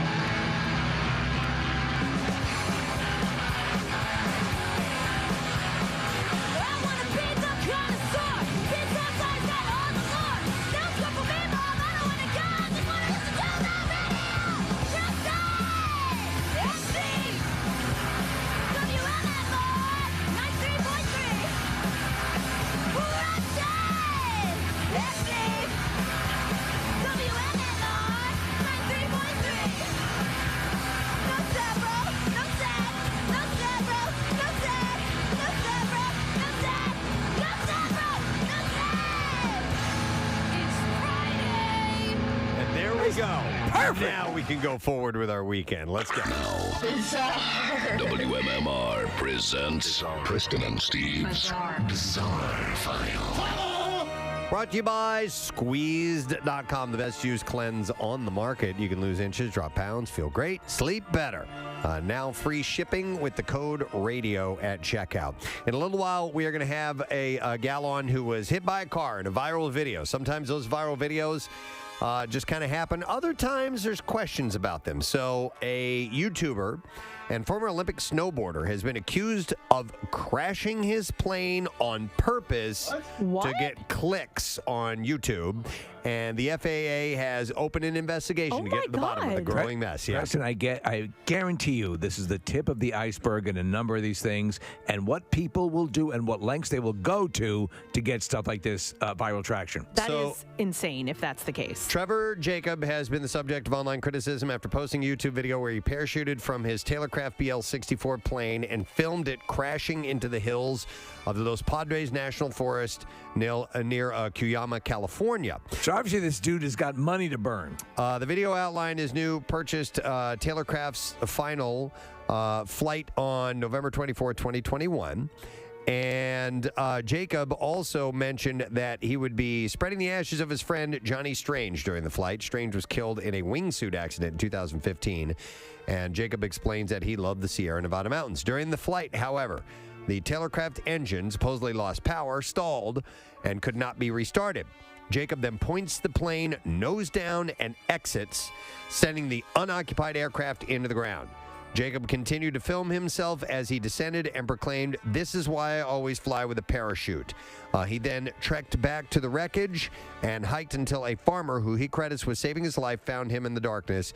And this is where things started to go south. The video of the incident was posted to YouTube, where it immediately began racking up views. The aviation sector of YouTube wasted no time picking apart Jacob's claims.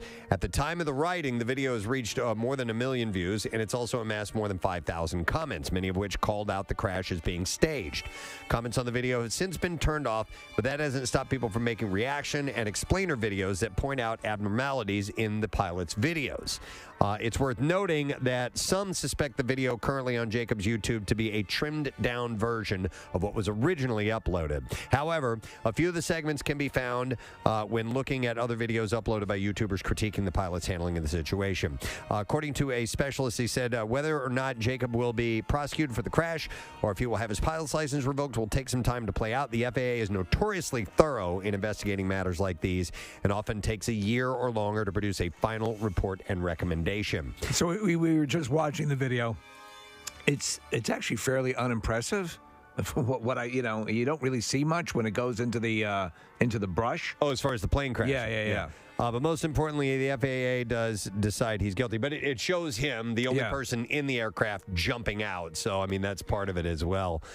So the FAA is going to take a look at this. And my guess is that's, I don't care how rural you are. That's a risky proposition. Oh, yeah. You never know. You never know who might be down there and what might happen. There, this is the perfect place. No one's around. Picnic here. I love this story. I've not seen the video yet, but a stalled go-kart came to life, crashed into an Arkansas home's garage, and dragged its driver before they regained control and drove away, and it was all caught on home security video. So this is the senior citizen version of Christine, Preston. Yeah, that's it. Right.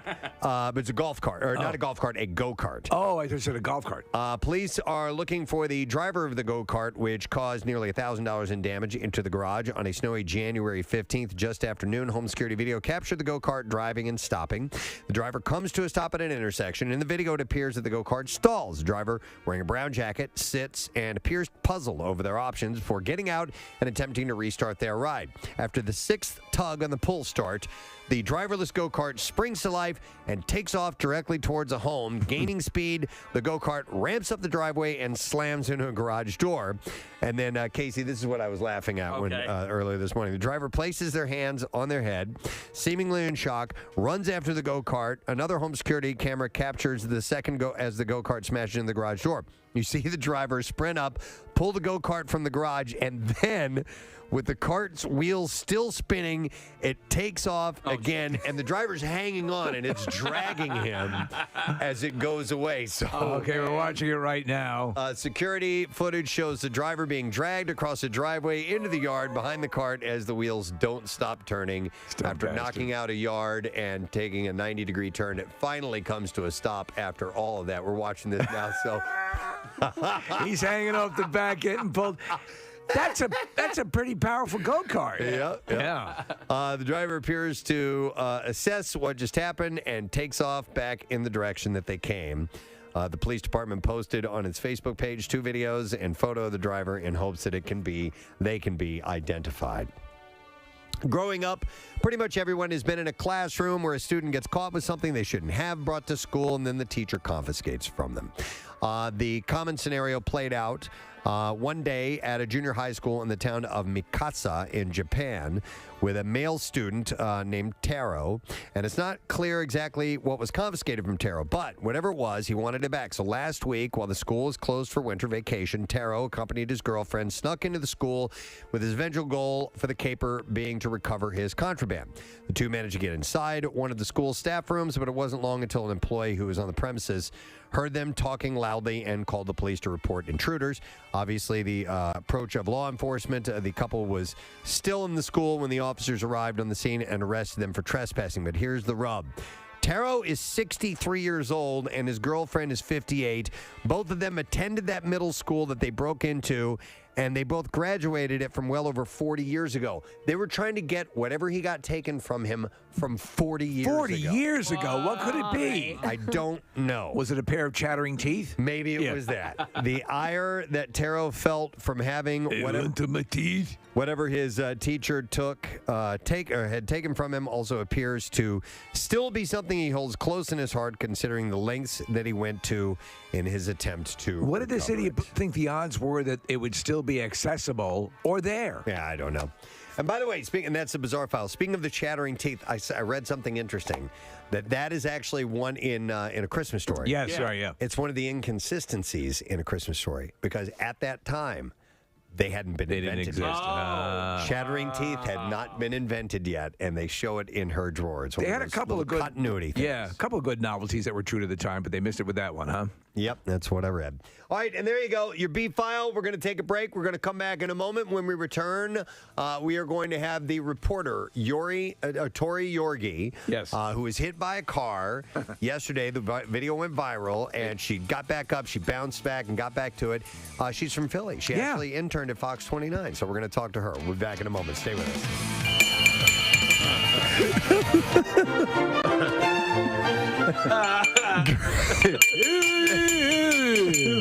Her Royal Majesty will contort her face by sucking her chin up into her mouth. If you're not familiar with gurning, it's when people take their false teeth out and suck their lips into their mouth. If you know what bitter beer face is. Yeah, that's gurning. So she was seen gurning during two virtual audiences with Windsor Castle. So yeah, Prince Charles will gurn simply by standing there. No, it was grinning is the word I read incorrectly. So. By the way, this very bell came from England. No. Really? Yes, it did. I ordered it on Amazon, and it came, and there was the parcel information said from England. So maybe it's the one the Queen uses. It might be. Might be. Where's my goddamn bell? the gurning. I sold it on Amazon. There we go. We had mentioned this earlier this morning, but it's definitely worth bringing up. The restaurant named Cadence, which is a BYOB on Girard Avenue, was named the best new restaurant by Food and Wine. That's a super well respected journal in the world of the culinary happenings. Yeah. And so this is a big honor. But in the order, you have Cadence is number one in Austin, Texas. Suerte.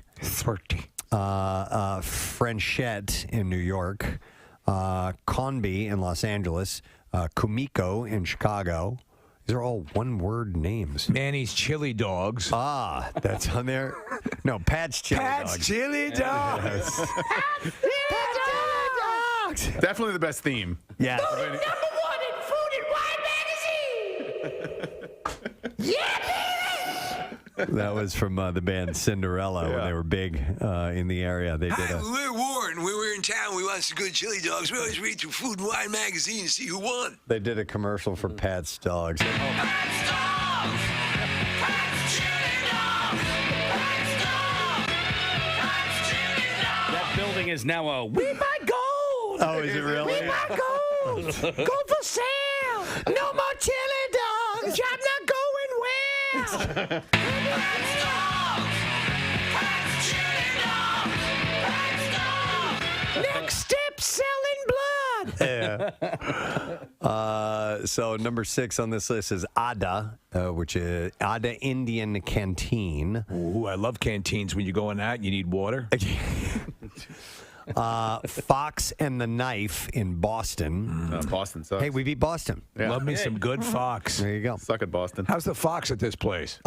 Indigo in Houston, Nightshade in Los Angeles, and in New Orleans, a place called Piece of Meat.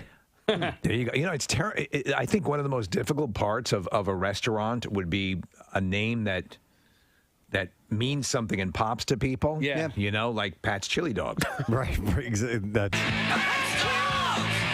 Pat's Chili Dogs. Pat's Dogs. Pat's Chili. Yeah, I mean, the name will only get you so far, but it is an added bonus. Answer the phone, by the way. Thank you very much. I don't know. If you had a restaurant, what would you name it? I'd name it Answer the Phone. Yeah, thank you. Because I'm sorry. I'm tired of waving my arms. Yeah. It's been happening You the lose last few business. days, and I'm just going to say answer the phone. Answer from the now on. goddamn phone. Yeah, answer. In fact, I'll say it that way. Yeah. That should be the name of the restaurant. Answer the goddamn. Answer the goddamn. Answer the goddamn phone. Great food. Answer the goddamn phone. Open all night.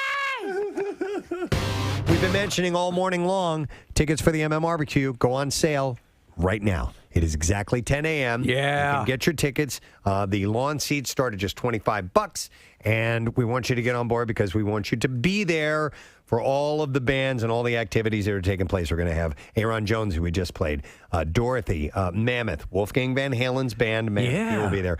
Dirty Honey, Cheap Trick, The Offspring, and the band that this gentleman is in, who is joining us right now. We're so excited to have Jane's Addiction on the bill. Yeah. And like I said, I've seen them before. I saw them at the Spectrum ages ago. Amazing, right? Blew me out of the water. One of my favorite shows in that building of all time. Please welcome Mr. Dave Navarro. Our show today. Good morning, Dave. Hi, guys. Hey, thanks for coming on. Thanks for having me. That's a very nice welcome. It's our pleasure, man. Like I said, yeah, I've seen you guys before. I know the kind of energetic show that you bring, and that you guys get the audience in on the party. You make it happen, and it's been a while since we've partied, Dave. So big expectations. It's been a while. Yeah. Well, big expectations for me too. I got to tell you, the other night, LA is starting to open up and have indoor eating and dining and things like that. And I went to a restaurant the other night, and it was overwhelming. Just people and noise and things going on and plates being dropped. And then I thought forward to our show coming up in September. I was like, man, I'm not even prepared to be in a restaurant. Baby steps. But you know what I mean? Like, what is it going to be like walking out onto like a festival audience with you guys? But I'm excited to do it, man. It's been a long time. So well, the way we're pretty psyched. The way it's progressing is that the show is it's at the end of September. So again, everyone's sort of feeling their way. It's like the cobwebs are lifting and the doors are opening and everyone's looking above ground. And by that time, I think we're going to be in a nice swing of things. But I can't think of a better scenario, especially since it'll be a little bit cooler in September. Yeah. And the roster's great. And Preston's seen you guys a number of times, and I've always wanted to see Jane's Addiction. And people are freaking out. Oh, that's great. Thank you for that. Yeah, I'm also super excited to see Wolfgang's band. Yes. Yeah, we've been talking quite a bit about that, David. I want to get your take on this because the music that we've heard so far, very impressive. He had a lot to live up to, and that's another thing. And I'm hoping for the best because not only is he a young musician trying to make his way, but I need somebody to carry on that Eddie legacy. The mantle? Thank you. Yeah. And that's got to be a tremendous amount of pressure on him, I assume. I'm sure he's gladly going to take this on, but it's got to be a weird position to be in. Yeah, I would imagine the best thing for him is to acknowledge that and be aware of it, but to just do his own thing, man. Yeah. He's his own human being, and like he's got his direction musically.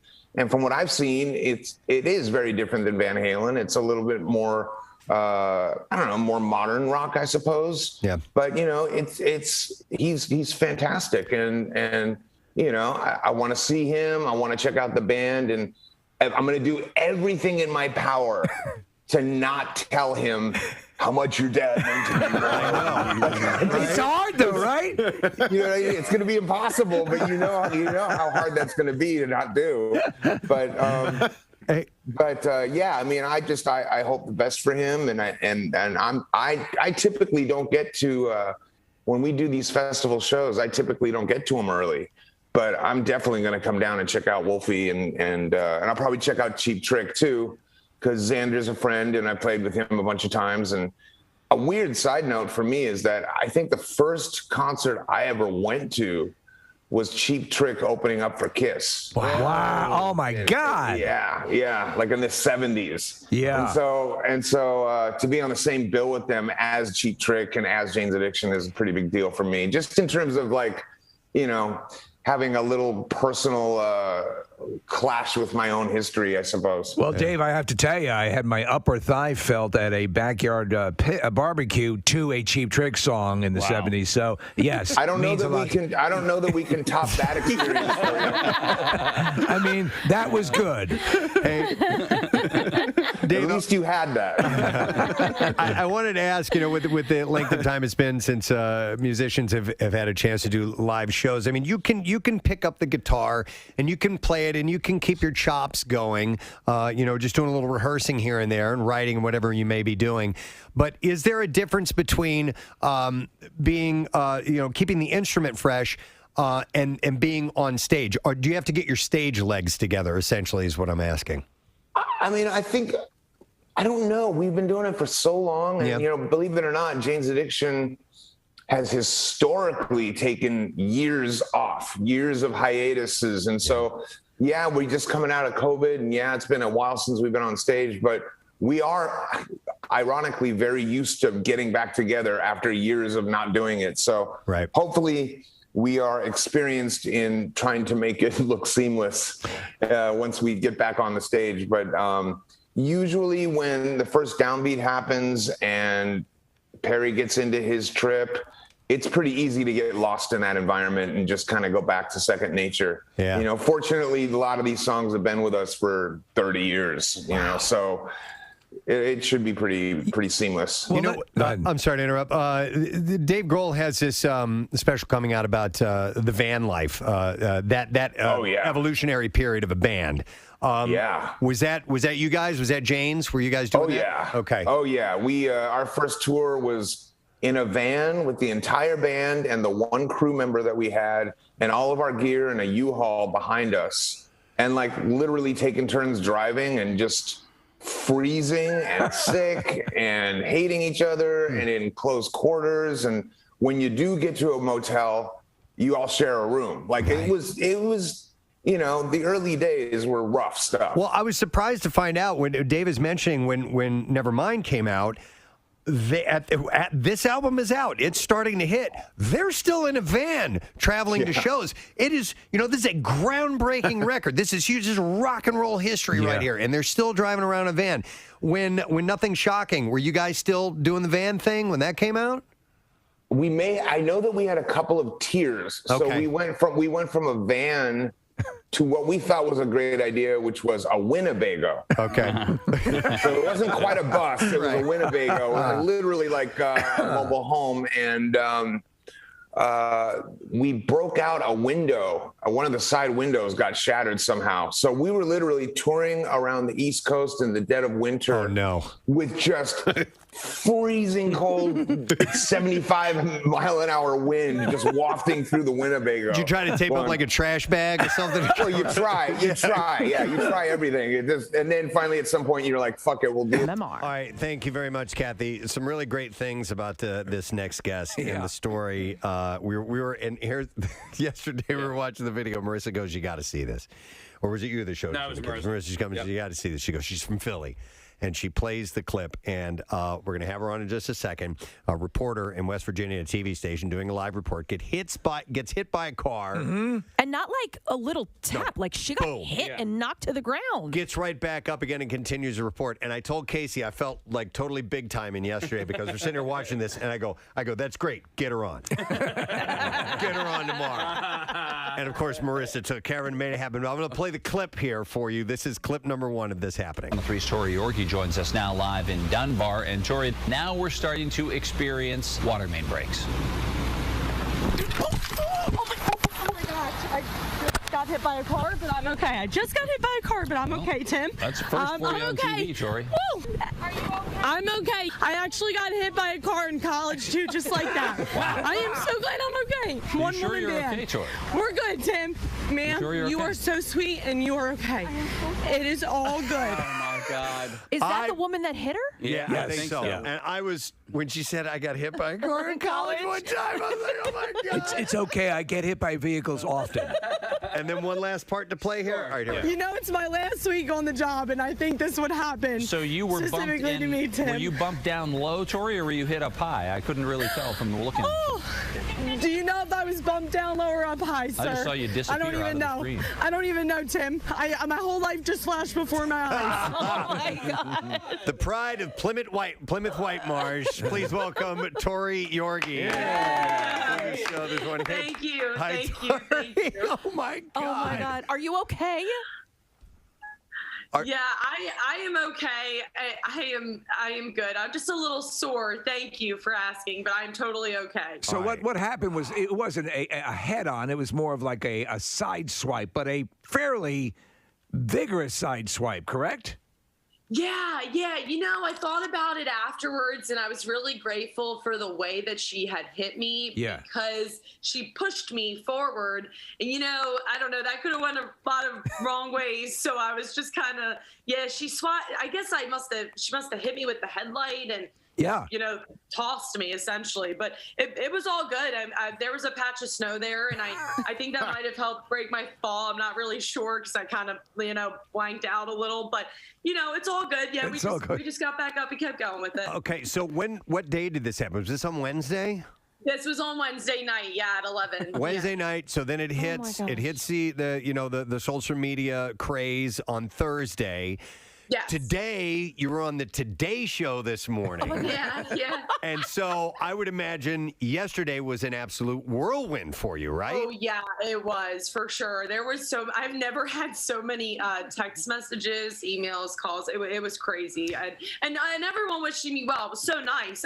I feel like, I definitely need to go through all them and thank everybody because I really appreciate it. But, fortunately, I was good. I was at an apartment complex. I was off the roadway just right at the entrance of where you would drive up the hill or down the hill. And, this is West Virginia, so it was a pretty steep hill. Right. But she was coming out of the complex. So luckily, she was going slow enough, that it wasn't too bad. Now, I think what happened, what people instantly connected to is that you had just been sideswiped. You're saying to her, you're so sweet, and you were concerned about her, and people immediately heard you. You didn't jump up and go, "You crazy bitch! What did you do?" You took a more sober approach to the whole thing, and that's, I think, what people connected to. You were clearly concerned about her as well.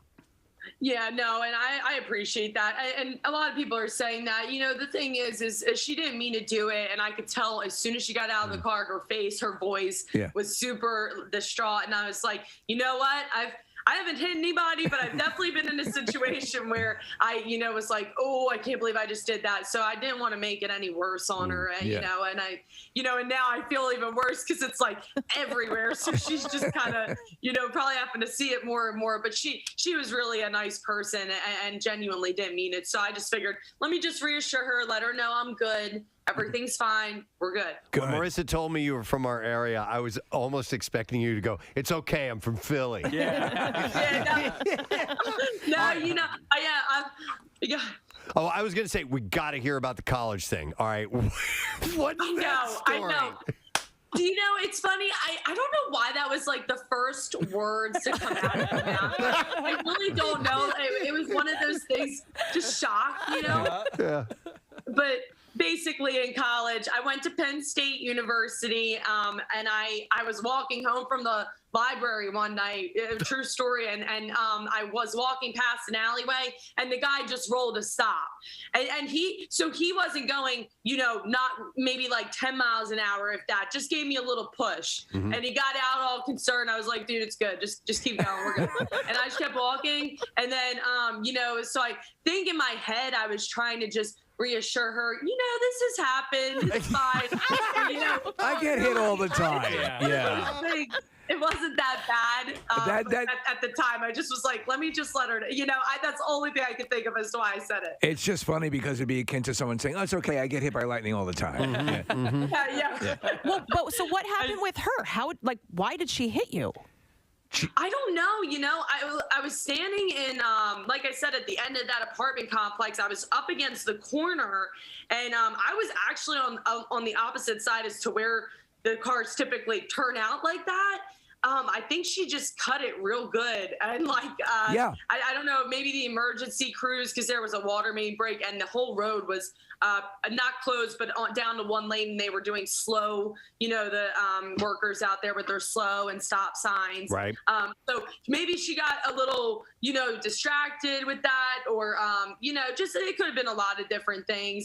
I definitely know I will not be doing a live shot in that area, in that spot ever again, though. Well, I've learned from this. It's all good. I don't need to get hit by another car. Yeah, it's clearly, and this is a common thing. They send, you do the live shot from a location where a water main break or whatever, and it happens constantly. But I mean, we've had stories here. We had the Fox 29 reporter, Steve Gilly, just got blasted by a snowplow and that became a viral sensation. The truth of the matter is, you guys are out doing this stuff. Are we good there? Yeah, you guys are out and doing this stuff, and it's always a risk when you're standing roadside or by something that might distract a driver. So, do they? When you're one of these kind of reporters that's going out to this sort of thing, do they give you a little instruction on how to maintain your safety while you're out there? Yeah, they definitely do, and we do have safety gear if needed, but I wasn't on the road, so I didn't think, I just had so many indicators that I'm in a safe spot. Even the water guys were like, yeah, just park up there. You won't be in our way. You'll be good. And I was like, okay, great. This is going to work out so good. And but the thing is there is a lot of journalists out there now taking this incident and they're, kind of advocating for journalism safety. And I totally understand. I think it's a conversation that should be had. However, in that moment, I did not feel in danger. Right. Had I felt in danger, I would have left, and my boss would have never second guessed it. She's first to tell me, just head out if you're not feeling safe. Cool. But, it's just one of those freak accidents. But yeah, they do teach us to be safe and stuff. I don't know. It was just a crazy incident. And I really don't know how she hit me. My car was parked like 15 feet away from me. Look up a little bit, but I thought that was going to be safe because people typically just go around it. Yeah. So they'll kind of, go around you too. Sure. Close enough to it. Just didn't work out in my favor, man. Yeah. Well, Tori, so you talk about people advocating for your safety, and that's one of the things that started happening last night. Is people were commenting. Journalists all over the country and maybe even the world have been talking about, because there have been cost-cutting measures that TV stations are implementing, where normally you'd be out there with a photog, and so now you're out there by yourself. So people are saying that if you had a photog with you, he or she could have warned you that somebody was on the way, somebody was coming, and so there has been that sort of viral aspect of it all. Is your contemporaries are advocating for you and other people like you. Absolutely. Yeah, and we could do the what ifs all day about it.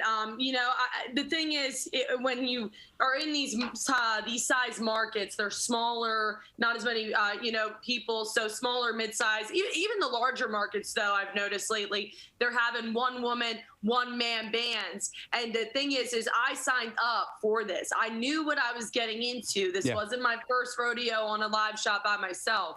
So the issue, I understand advocating for the safety. I am all for it. And again, think a conversation should be had. However, in this situation, I didn't feel danger, in danger. I was just like, all right, I'm just going to do a quick live shot. And then, a car hit me. But I mean, it's a water main break. Yeah. It happens. Yeah. So Tori, listen, I know you're going to Pittsburgh next in your career, and oftentimes as you move up the chain in broadcasting, you'll hear from directors and producers to lose that Philly accent. Please never ever lose your Philly accent. We can hear it. It's so endearing. You know what? I know it's because I'm comfortable with you guys, so that's why I'm talking the way I normally would talk. But yeah, on TV they do tell me you can't have an accent, so I do try and clean it up. But in that incident, I was like, there's no way. I do try and put a filter on it and try, and I practice my speech, and but yeah, it's always going to be there. It's just one of those things, and I appreciate that so much because it is home for me. Yeah. So, I mean, just part of me. By the way, if you're just tuning in, it's Tori Yorgi. She went viral yesterday, works as a reporter in West Virginia, and was hit by a car during a live report. And her last week of work, by the way. Oh, my gosh. I mean, this happens on the last week. Somebody had texted in and says your aunt owns a restaurant in the area. Yeah, so why not go ahead and give that a plug? Oh, yeah, I would love to. It's the best restaurant in the whole world. My Aunt Peggy, it's on Flint Hill Road and King of Prussia. It's called Gateway Cafe. She was they actually a few years back when I was interning at Fox 29, they went out there, Bob Kelly, and so Gateway Cafe, Flint Hill Road. Yeah, they have amazing food. I think they are relocating soon, but of course we'll keep up with that. But yeah, no, that's too funny. Maybe they'll name a dish after you, like Pedestrian or Head On or something like that. Yeah. My uncle was saying last night, he's like, we need you to sign a picture. We'll just frame it. Just you being launched. That's too much. Well, Too much. But yeah, I am a Plymouth White Marsh graduate. I'm very proud of my high school. Nice. And, Montgomery County was very When did you graduate? So I'm proud of my roots. When did you graduate from PW? I graduated from PW, in 2014. Then I went to Penn State. Okay. So if you think of the confluence of events here and how everything worked out, and it's your last week at this station, you're going to a station in Pittsburgh. I mean, and you have this. I mean, I saw it. The whole incident was covered in the Daily Mail, for crying out loud, with the video and everything. It's global. Yeah. You know, for all of the way this could have played out, it played out in the absolute best viral way possible. It's got to be mind-blowing to see that as a journalist. You get information out. You try to get information to people, and yet it's the reporter being sideswiped by a car that becomes a global news event. I know, it's crazy. I mean, and you're right. The last week, like today is literally my last day at the station. I'm thinking, I'm going to be a big old crybaby going in there and saying bye to all my people that I love here. And now I'm like, okay, I guess I'm going to interview with a bunch of, it's just crazy how things have unfolded. But yeah, you know, I don't know. I really enjoyed my time here, man. And I definitely, it's just, you're right. It's just crazy how the timing happened. Yeah. And of course, my goal is to get to Philadelphia one day. So now as I'm sitting here talking to you all, it's just super unreal. And, you know, Pittsburgh's next, but hopefully that's not my last stop. Tori, what's the station in Pittsburgh where you'll be working? The station is WTAE. It's the Pittsburgh's Action News Sports. All right, cool. You will officially be the most famous new reporter they ever have. You know, I just hope people don't look at me. Well, I know they're going to look at me and be like, oh, yeah, she was hit by a car. It's going to take a little while. I hope they watch for the story, you know, and not to see if I just get hit by another car. That's I mean, you never know. That station might have planted that lady in that car and made her. You know. Let's hit her and. That station too. They did call me like right away, the first thing the next morning, and checked on me, and they were. That's super nice. Sweet That's about cool. it. Did they want to have you on for an interview or anything like that? No. I think he was like, no. I told him I was a little overwhelmed with like the request that I got yesterday. So I think he was kind of, you know, we'll get her when we get her, and it'll all be good. Yeah. So no, I haven't been on there yet. So, but you know. It's kind of a weird situation. Yes, absolutely. All the way around. Tori, I know you're a big Eagles fan. Did you see that Lane Johnson actually tweeted at you yesterday? Oh, my goodness. Yeah.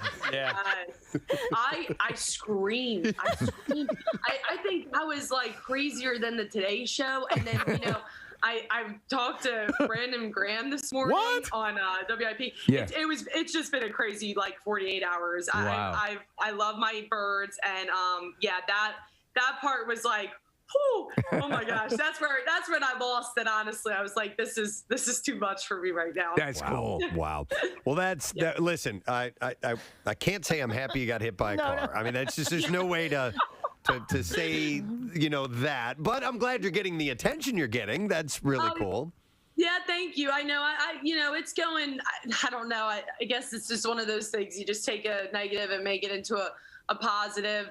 You know, everybody tells me my reaction was priceless, and I don't know, you know, when you're in the moment like that, and the personality and just the person I am, I talk myself through situations, and I think that's what I was trying to do. And I figured, well, you know what, if I keep going on with the report, I won't cry, and I'll just forget about it. It'll be fine.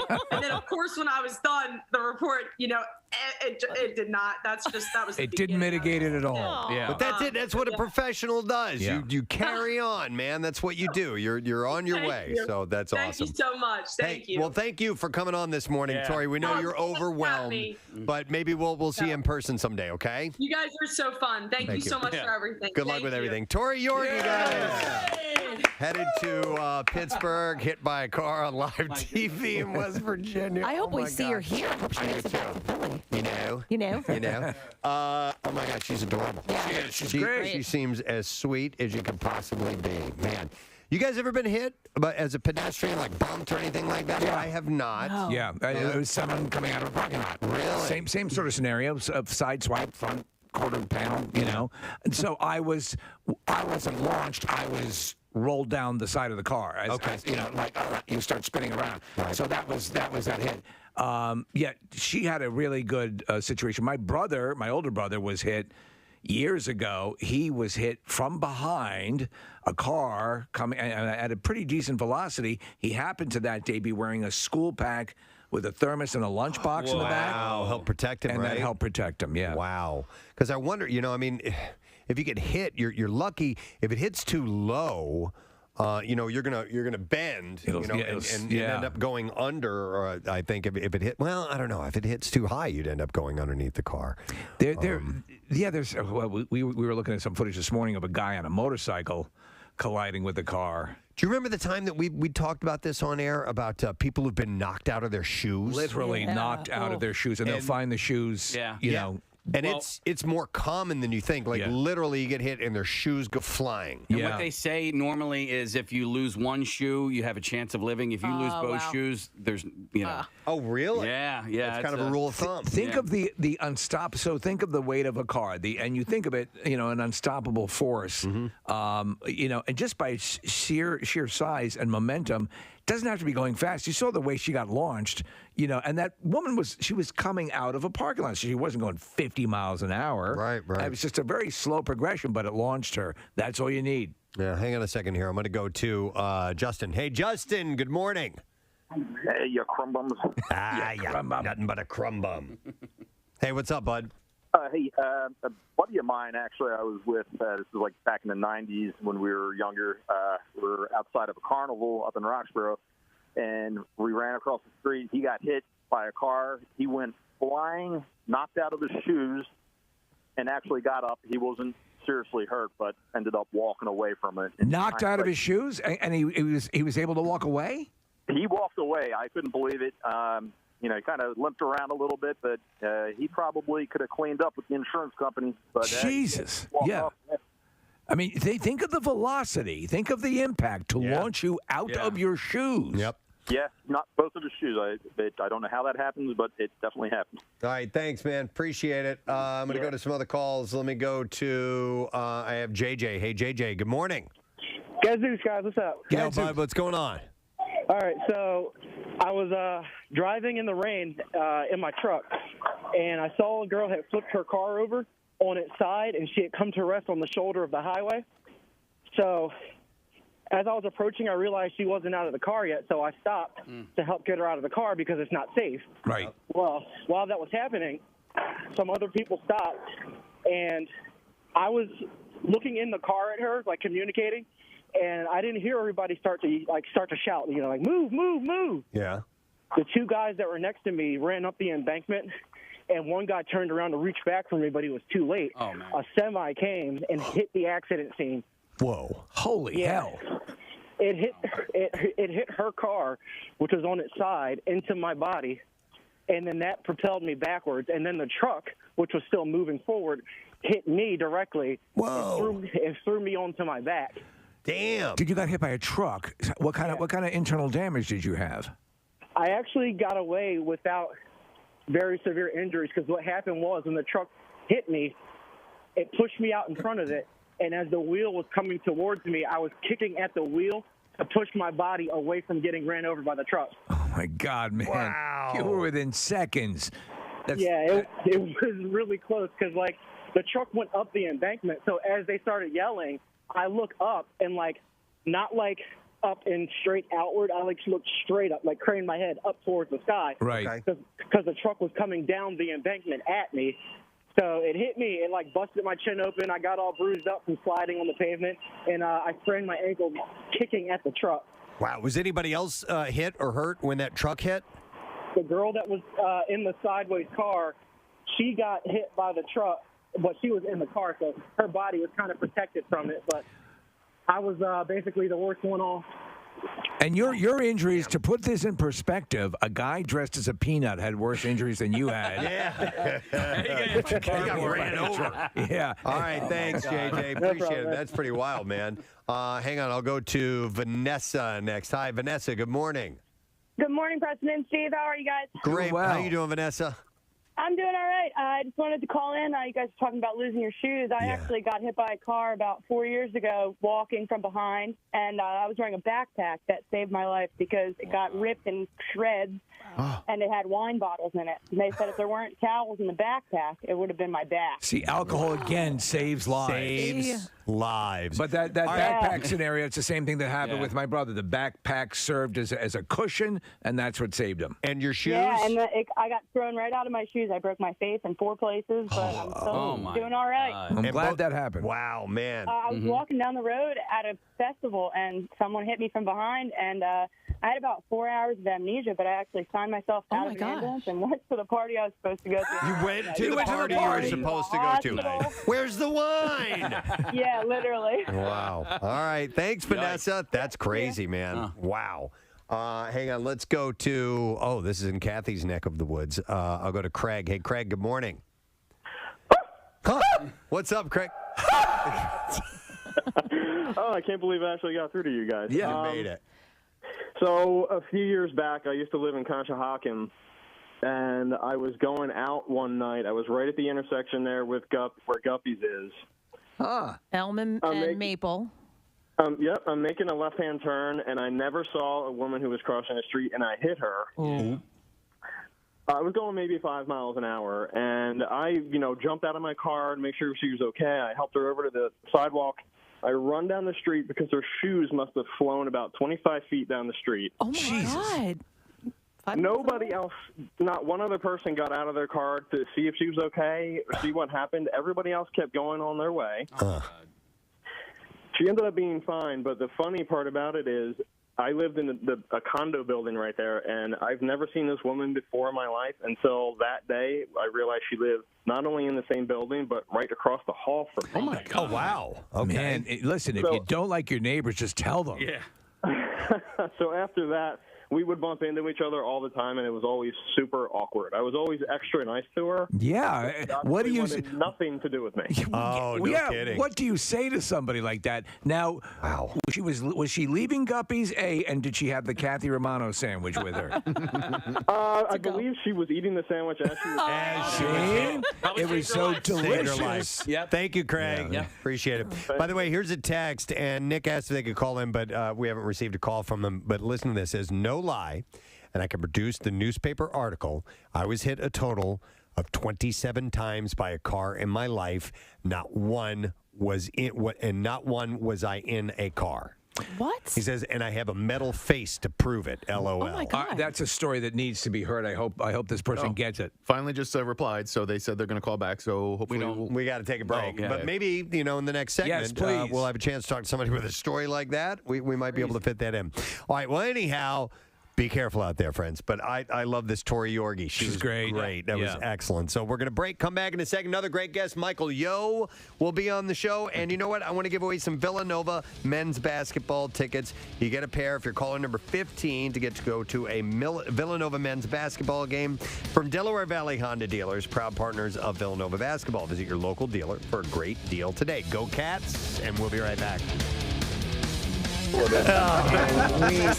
we just, we just sat there and dealt with it. But I think that, I think there's something to be said about those old days that we really, I don't know that we would be the same band without them. We really had to. I mean, there were gigs. We were putting in vans, and we'd pull up to the club, and we would load out and load in our own gear ourselves. So it would be like a Jane's Addiction show, thank you, good night, and then start winding up cables and putting guitars in cases and trying to push your amp off the stage to get ready for the next band. I really appreciate having had those experiences. As much as I would never want to do them again, I think they really taught us how to be a band. I was in my 20s. I was a band guy. I'm a drummer. And so just last year, I was like, I got together with some guys. We created a cover band, and we went out and we played some gigs. And I tell you what, Dave, on that first night, at 3 o'clock in the morning when we're putting the last bit of crap back into the van, I'm like, what the hell was I thinking, man? This sucks. You know? It's a little different when you're 17 Yes. and you're pushing stuff in. You know what I mean? Right. Like, Yep. Right now, like, my lower spine cannot handle carrying an amp. It's just not going to happen. Dave, we're able to Zoom with you right now, and looking over your shoulder, is that a cuckoo clock up on the wall? And if so, what's the story behind that? Actually, there's probably 12 of them in this house. I collect them. That's cool. It's just a weird thing. And, you know, cuckoo clocks, when I was a kid, that was like in cartoons, that was the symbol of crazy. Yeah. Like if someone was crazy, you'd see a little cuckoo or a bird would come out. And I just kind of came with this whole embracing. I do a company called Dual Diagnosis, which is it's an art/clothing company that's geared at lifting the stigma of mental health issues. Right. And you know, there's a whole story behind the cuckoo. I don't know if you know about it, but if you look inside that box, it's all complicated gears and springs and coils and wires. And there's this little bird that's trapped in there. It can't fly out because it's held down by these weights. Yeah. You see the weights that hang down? Right. Which could be, you know, its emotional baggage, for instance. And so until it drops that baggage, it can't fly and reach its full potential. Wow. And it's locked in this confusing box that's making it crazy. So, yeah, I collect them, and then we also use them artistically throughout the Dual Diagnosis company, and that's spelled DUAL diagnosis, and we dualdiagnosis.com. Well, I never realized there were so many metaphors attached to a cuckoo clock, but I think that I invented them, but they were. But that's good. I can completely see that because I'm fascinated by little mechanisms and the artistry of that stuff, animatronic things, and all of that. Have you yourself ever designed a cuckoo clock? I designed what I called a cuckoo clock wristwatch. Was when I took that clock and I duct taped it on my arm.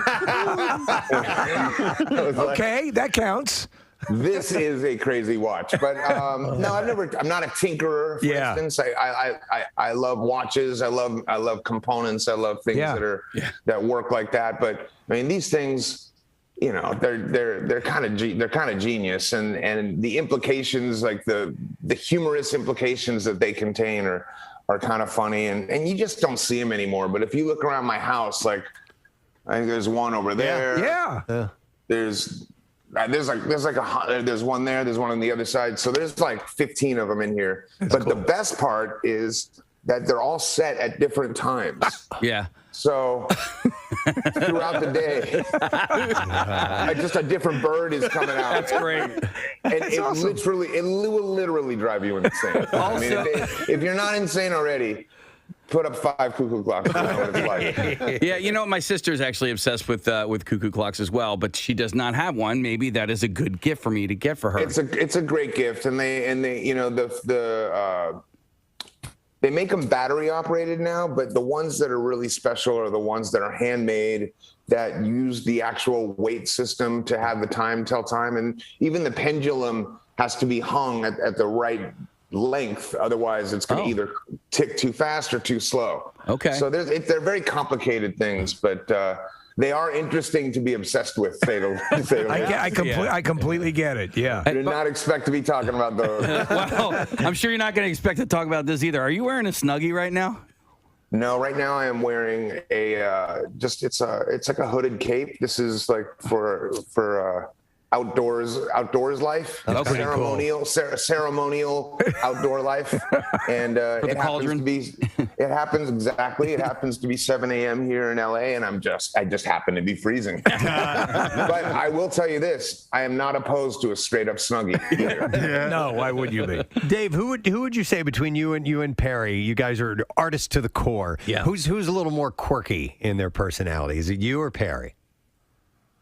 We both have a lot of, I guess, independent thought, I would say. Mm-hmm. And, but I would say that, I would say Perry, just because being a front man of a band like this and having to have that sensibility and be on every night and deliver every night. Like I get to turn around and hide behind the guitar and like get lost in my instrument, which I love, you know, because I did a solo tour in 2000 and I just came to learn that I didn't love it. I didn't love leading the band. I didn't love being the lead singer. I didn't love the eyes. I didn't love the pressure. And Perry can do that really well. And he, in fact, loves it. So I would say that there is a component to his personality that allows him to be that extroverted on stage and do it with authority and conviction. So I don't know if I would say he's more quirky, but I would say that he has what it takes to front a band. Yeah, better than most, I would say. And I think along with that kind of mentality, you've got to have some walls down, you know, to allow yourself to be that raw in front of people. Totally. And while at the same time having certain walls up, you know, so that's, I think it's a microcosm of some kind of very strange dance that goes into being a lead singer. And, you know, he's, as far as I'm concerned, he's one of the best frontmen that have been around in the past 30 years. Is it hard, speaking to that point about because you know, you let a lot of you out, you know, with your love of like, you know, the tattoos and artistry and the cuckoo clocks and things that are part of you. Is it hard when you are in the public eye the way you are? And you're talking about Perry being more up front and being the front man, but you are a personality. You are a pop culture personality. Is it hard to know? I'm going to keep this just for me, you know? Do you know what I'm saying? Where you're not always revealing stuff about you. Oh, no. I mean, things that I like and things that are interesting to me aren't really revealing anything. And those aren't like deep personal issues that whether or not I like cuckoo clocks, I better keep that to myself or I feel exposed. It's too personal. Like I don't feel exposed. Yeah. But, you know, I've also taken it upon myself and years ago, like I wrote a book and I put out a documentary that were about very difficult things in my life. And I think that the intention and hopefully the joy of that was to help others feel less alone that were in similar situations, whether it's grief or trauma or drug addiction or any of the things that I've been through. You know, it's I like to share with people that there's an alternative way, you know, and that it is possible to get past that stuff. And even though the demon of addictive behavior may be with you for your life, it's about channeling that addictive behavior into an area that can be healthy for you. Well, yeah, So, I'm sober for 9+ years at this point, and I just know that it was important for me to see and interact with people who were living a sober life, a happy and content sober life. But then there were also other people that, you know, like musicians, Trey Anastasio being one of them. I'm a fish head. You know, he had been sober for a couple of years at that point. When I saw, I'm like, okay, here's somebody that's doing it. And I was able to gain strength through them. And so when you do that and you're outspoken about whatever struggles that you have gone through, there are people out there that really do hold on to that and gravitate towards that. Yeah, I think the one thing that I would say is that, you know, the company I'm running, Dual Diagnosis, is all about mental health. I put out a book that was about my drug addiction. I put out a film that was about my mom's death. You know, it does resonate with a lot of people sometimes, you know, if they've got similar circumstances. But, you know, at the same time, I'm not a doctor. And so those people will come to me personally and say, I'm going through this and I don't know what to do. And I'm like, look, I already told you what I went through and how I dealt with it, but I can't advise, you know, like a doctor would. Like, I don't know what to tell you. That's, you know, you need to find a team of your own. But I think that that's not the tough part. I don't really think there is a tough part to it. I think that as long as you're comfortable with who you are and what you've been through and that, you know, behaviors can change. Yeah. I mean, really, that's all we're doing. Like, I may not be doing drugs anymore, but now I'm in line at 1 a.m. at GameStop waiting for the next thing to come. Dude, all right. Yeah. Yes, that's exactly. That is the right way to think about it. We all have the same doctor. He's kind of the he's on TV in here in Philadelphia, and he says, if I have to, I will write you a prescription for a video game because that's the stuff to get that joy of something that doesn't have. Like you say, you're not smoking crack. This is something you're into. Something that's not going to kill you. Exactly. That you can get passionate. Like, I love living through other people's passions, and it excites me to revisit my own. Your cuckoo clock thing, or just the different things you talk about. That to me is something that people, they sometimes seem reticent to allow themselves. Well, it's just crazy. Should I really collect that, or is that do it? Because we just don't think that way a lot of times. Well, ultimately, we're all here for however long we're here, and we are ultimately going to dissolve into the universe or whatever happens. Right. So, do what you love, as long as it's not hurting anybody else or yourself. Yep. Like, there's really, that this life was given to us for us to enjoy. Yeah. And I really feel strongly about that. And frankly, one of the things that I enjoy about life most is being able to perform with this band, and to come out and do that with you guys is what is that? The 25th, September 25th. Correct. Yep. I'm super pumped about that, and that's. I wouldn't be able to do that had I stayed on the path I was on. Right. So it's all, to me, it's all, this. I'm in the bonus round. Yes. You know what I mean? Yes, absolutely. I unlocked the little part of the game that allowed me to play in another room. Yes. I'm into it. Dave, we're all excited about that as well. I wanted to ask, so every Tuesday we do a thing, it's called Tat Tuesday, and we give away a free tattoo every single Tuesday. And as a result, we used to do it here in the studio, and as a result, we've had several contestants and winners of Ink Master in our studio actually administering tattoo, which is really cool. Is Ink Master coming back to Paramount Plus by any chance? Do you know? You know what? I honestly don't know. I heard that they were picking it up. That was the last I heard of it. The only thing that I can assume from not hearing anything is that they're rebooting it with a new cast. That's all I know. That's all you know? All right.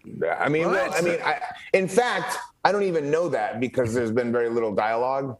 So I hear that Paramount Plus is going to pick it up. I guess they started a new streaming service. Yep. And, but I don't know. But I will tell you what's very funny about that is that Ink Master was a show that, it was on 10 years ago. It's hard to believe it was a decade ago that started, and we did 13 seasons.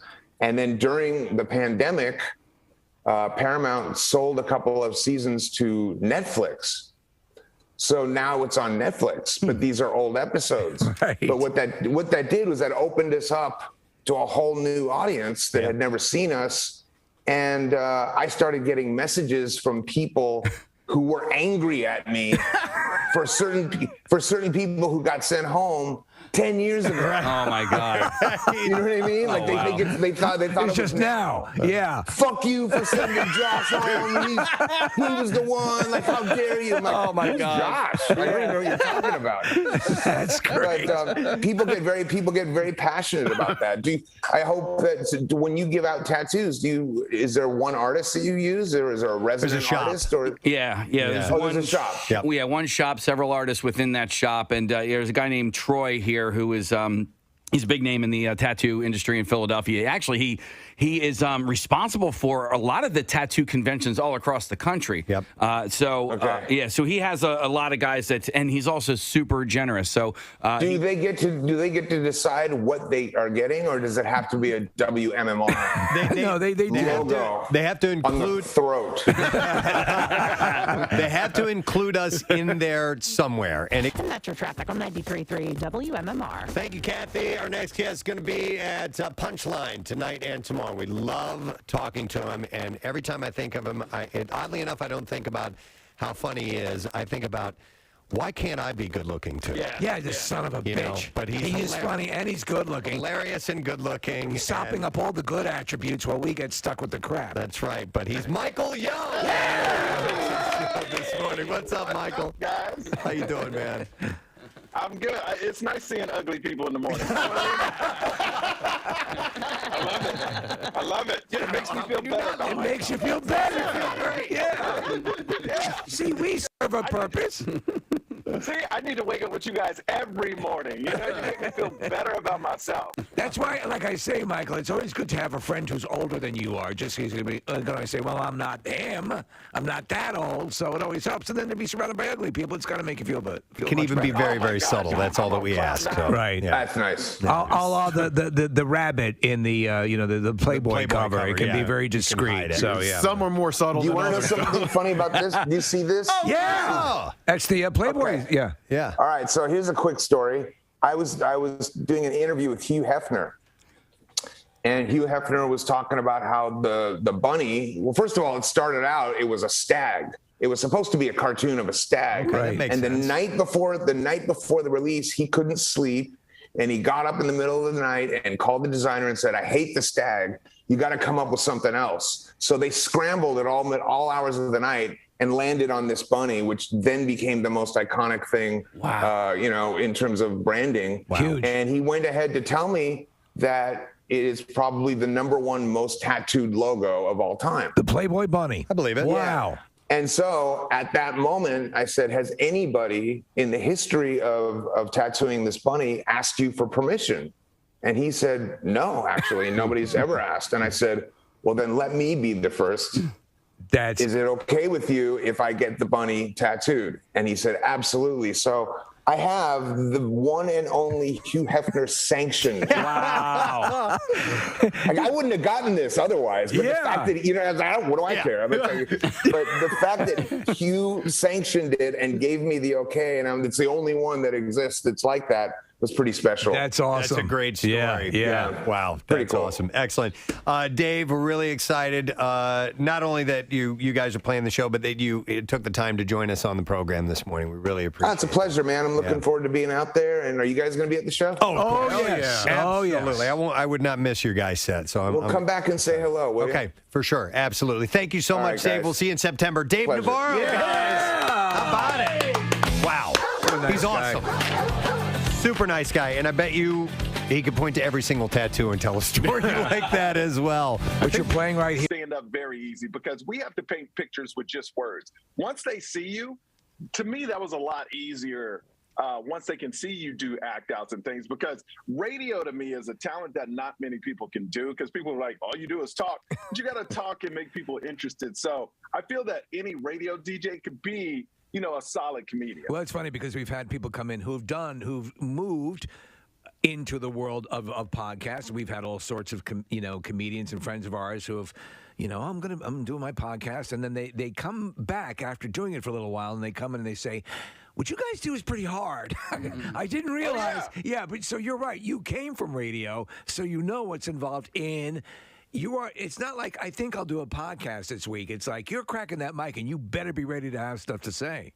Yeah, and I think comedians, let's be honest, a lot of comedians don't have big personalities. They're great on stage, but once they're off of stage, they're horrible in interviews. I'm sure y'all interviewed some of the comedians that you were like, how are you so funny on stage but so miserable in real life? And so a lot of people that do podcasts like that, nobody wants to hear that. So it's really tough for them to open up on that type of platform. It's been kind of heavy in the world of comedy, and I know you covered it on your podcast with Bob Saget and the legendary, both legendary, but Betty White as well. Did you and Bob have any interactions throughout the years? Because he seemed to know everybody. Yeah, man, I tell you, with Bob, I hung out with him in Denver. Of course, I saw him in LA, but he was I've heard it said, and every experience I've had with him, I performed with him like 10 times. And when I say the nicest guy, like he's so big, he filled up a room, and just the nicest guy you will ever meet, and really cares. Like, he's one of those people that when he talked to you, he looked you right in the eye and he made you feel like you were the only person in the room. And not a lot of people do that, but especially his stature. A lot of people you talk to, they're talking to you, but they're looking at who's walking in behind you. And he was that guy that just looked you in the eye and really cared about what you did. And if you did something great, he would let you know. That was the great thing about Bob. No, you're exactly right. And so we've described people, and we have friends of the show. We have, people all over entertainment. Bob was in sort of a rare position because, again, you said it, and it's the truth. are you talking to me or you were talking in my direction? And Bob was always talking to you, was genuinely interested in what was going on, and there was a very familial sense with having him on the show, and it was always great. And we actually talked to him. The last time was just prior to Norm Macdonald passing, and that rocked his world, and it was just this cavalcade of things. But it's again, to go out with that Bob Saget legacy, I haven't heard one ill word about him. He went out the right way. It was too soon, clearly. Right. But if you're going to have a legacy to pass on, let it be a Bob Saget legacy. And that's the thing now, is that we all get to tell his story. Yeah. You know, and that's the beautiful thing, because there is not a negative word I've ever heard about Bob Saget. And for years and years to come, when, Bob Saget's name comes up, he did it right, man. Like, no one's going to say any bad words about him. Nobody's going to say anything bad about him. He did it right, and we will live on. We will tell his story to everybody else. Let me ask you, have you ever encountered someone, and so, the years I was doing comedy, you're right, at that time there was a lot of really morose people who had achieved, fair amount of success, but didn't get that big break. It was well before social media and so on and so forth, and all of these things that could help, a career along. Did you ever encounter someone and you called it completely wrong about them? Like you thought, oh, this is an insufferable canker sore of a human being, only to have a complete reversal. I got to tell you, before I interviewed Jennifer Lopez the first time, everybody said how horrible she was. And like, oh, she's this, she's high maintenance. I've interviewed her probably about 15 times. Wow. And for me, one of the nicest people you will ever meet in an interview. And then when I see her out, she's pleasant and nice too. I wouldn't say I know her like that, but I mean, the people painted this image of like, she was just the worst person in the world. But then when I had interaction with her, it was great. And also that was true about Jennifer Aniston when I first started. They were like, Jennifer Aniston will not talk to anybody, blah, blah, blah, blah. And the first time I interviewed her, we just clicked. And then it just became like, every time she would see me, she would go, Michael, so what people, I believe that, and I go back to radio. Yeah. We have a way of connecting with people that a lot of people don't have.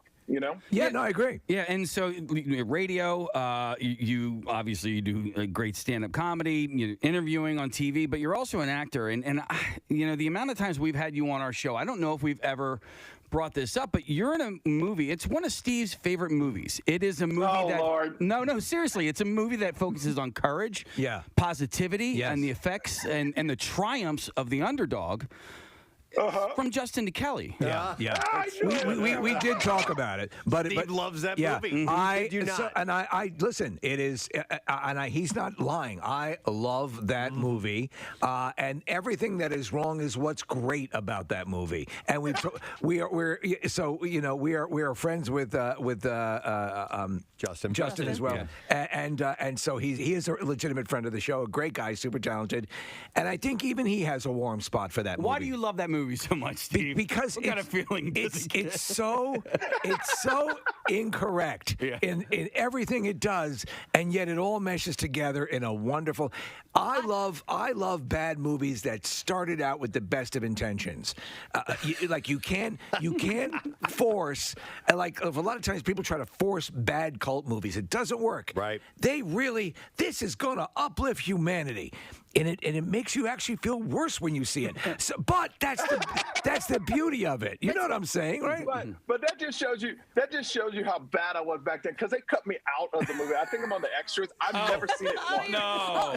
Yeah. I don't think, because I was like VJ number 3 or something. We did a beach scene, and I didn't act at the time, and it was like I think they even cut me out of the movie. But I am happy to say I'm in a new TV show that's coming out on Apple with Bonnie Hunt. And I do some real acting in that. Okay, nice. In April. So get ready. Nice. But listen, Steve, you're not the only one.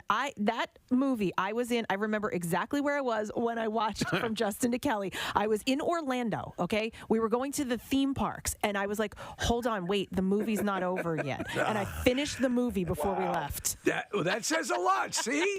Well, listen, no, I want. Now, go ahead. I just found out that Justin Guarini is the Dr. Pepper guy. That's amazing. Oh, you didn't know he's little sweet. I didn't know that. That's so awesome. Dude, he would come on and we would be excited to play the new audio from a 20-second commercial that he just did for Dr. Pepper, and he nails it. It's hilarious. We've asked, is there going to be a little sweet movie or series? Because that would be fantastic. Yeah. It would be better than that caveman thing they did when you met the Geico caveman. Oh, yeah, It's horrible. Hey, Horrible. I wanted to ask about this show on Apple Plus or Apple TV Plus because that is becoming kind of one of my really go-to streaming networks. So many good things on there. Ted Lasso and the Morning Show, and just show after show has been popping up on there. So what is this show about that you got coming up? So it's crazy. Everybody knows the legendary Bonnie Hunt. So yeah, I got casted. You know, I've been acting a lot now over the last 2 years, and literally they're like, you got a casting, and I go on Zoom because they're not doing in person. Bonnie Hunt is on there. All of her team is on there. All the people from Apple are on there, and they're like, all right, let's go. And it was the most amazing time. She's the most loveliest person. It's a dramedy. I play an ex-husband that's trying to get in my kid's life. And my wife in the show, my ex-wife in the show is Sarah Drew, who played April Kempner in Grey's Anatomy for 9 years. So it's big time, man. And Ashley Williams is in it. So it's very exciting. It's very exciting. So I'm in the buzz when you say Apple right now, Apple TV Plus. It's like, oh, okay. Okay, yeah, there's a lot of great programming coming out. Well, Mystic Quest as well. Our friend Rob McElhenney, has that series as well. And, the thing is that they finally did what a lot of people have been hoping they would do is they've turned it into a straight-up app. So even if you don't have to have an Apple TV. You can get it on anything now. Yep. Which makes I tell you, I can't wait, and I want to be the first one, and that's why I'm coming out with these specials now. I want to be the first comedian on Apple because let me tell you, the first comedian that gets an Apple stand-up special and they push it to everybody's phone, lights out. So, whoever's that first guy, they're going to be huge. You're going to be like the U2 album they gave out to everyone. So, You'll be like MySpace for Dane Cook. Remember that? Yes. Yeah. You're right. Dude, you're right. You made that work. You'd be Michael Yo is the one who kicked off the stand-up comedian special. You remember years, maybe you don't, but at the beginning of the HBO, the Young Comedian special, when you had, all those guys, Andrew Dice Clay, for Christ's sake.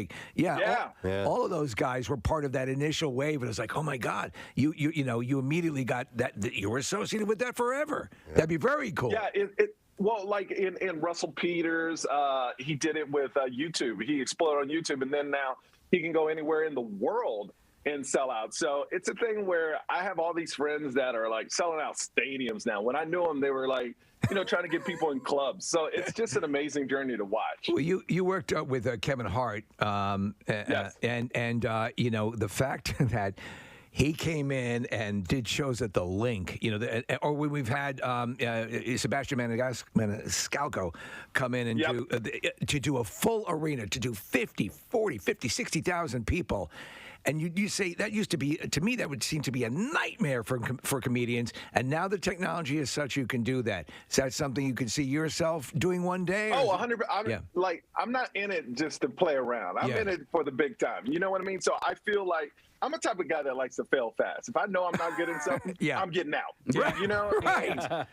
I don't believe, we've all seen people in the industry for like 15, 16 years, and you seem like you haven't been in it that long. And that's not to crap on anybody. It's just like, if I'm not great at something, I want to be great.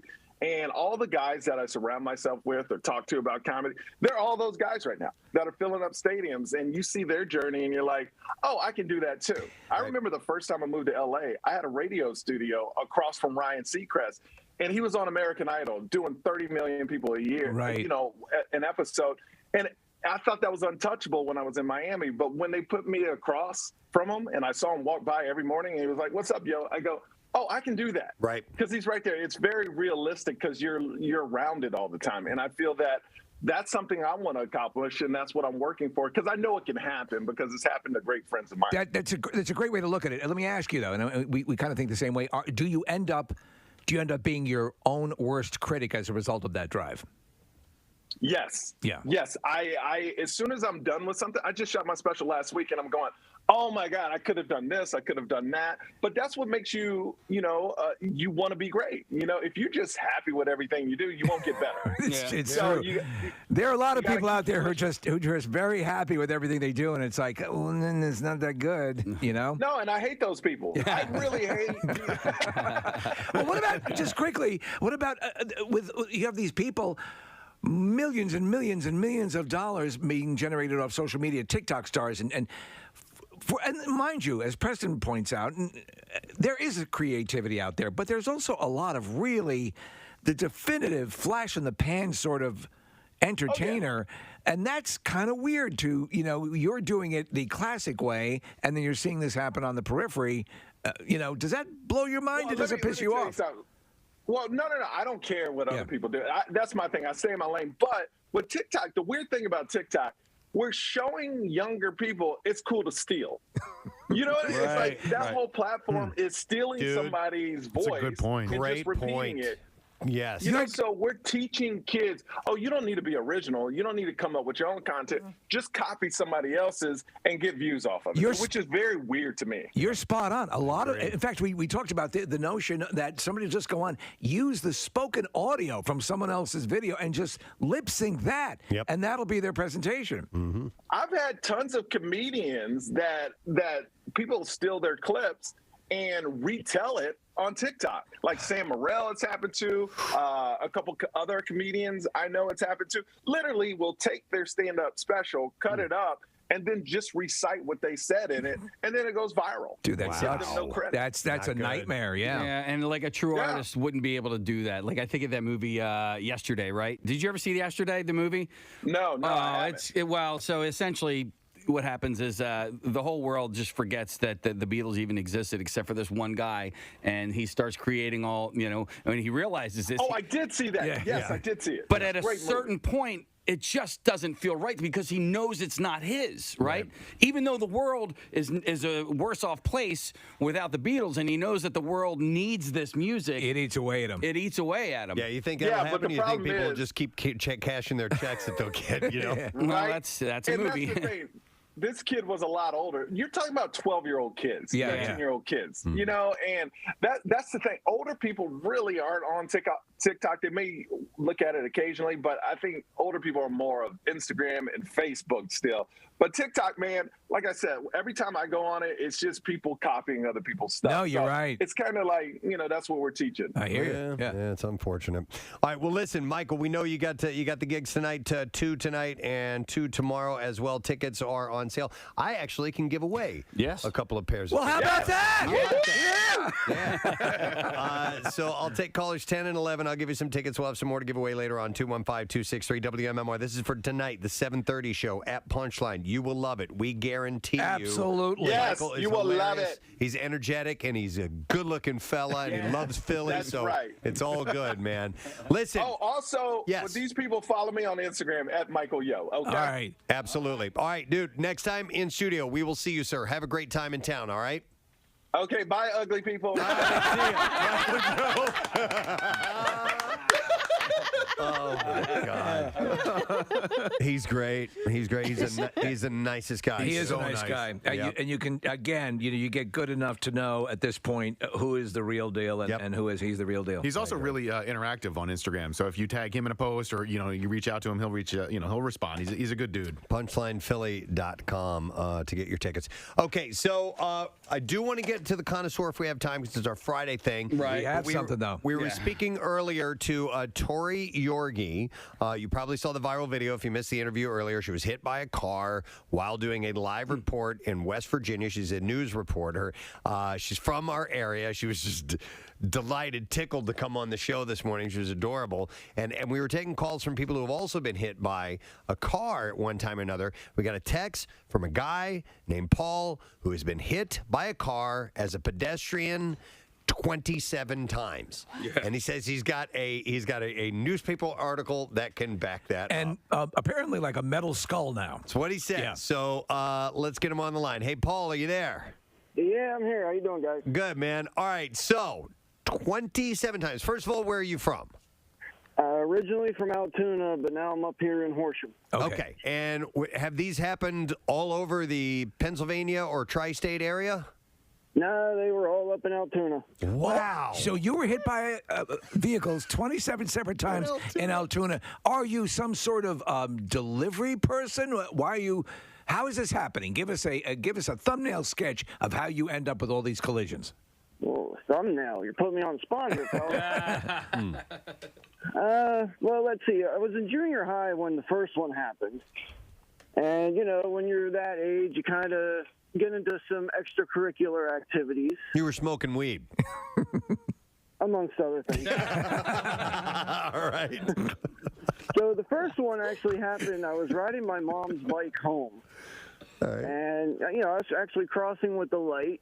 And these two college chicks just blew the light and basically made the bike an L shape. Wow. Jesus. Wow. I was 14 at that one. Okay. And there was just a lot that's a blur in between, you know, a lot of concussions, broken bones, all that stuff.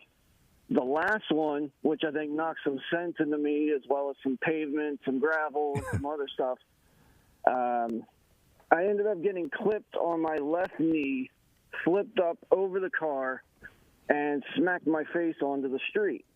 So let me ask you: were a lot of these collisions? Were you on a bike at the time it happened? Only 3 of them I was on a bike. The rest I was walking. Only 3 of the 27. 24 others were when he was walking. And would you consider are you a normal pedestrian? You look both ways. Or are you reckless and cavalier when it comes to the road safety rules? Why do you imagine you've gotten hit this many times? I just didn't care. You didn't care. So you're walking in the road? No, normally on the sidewalk. Sometimes, you know, you go out to the street, you want to get across real quick, you just jaywalk. So you jaywalk a lot. Okay, all right. Do you walk with or against traffic? Normally with, believe it or not. Okay. All right, question. So did anybody ever get any trouble with the police? Anybody impaired, drinking, or anything like that when they hit you? A couple of them were, yeah. Okay, so that's a contributing factor. I mean, you're 27. Listen, you got the last one, which you got hit in the face. Would that require any surgery or anything? Yeah, so there's a quick little story to that, and you know, I'll make it really quick because I know you guys are busy. So I got hit, smacked my face on the pavement, and I ended up with a grade 3 concussion.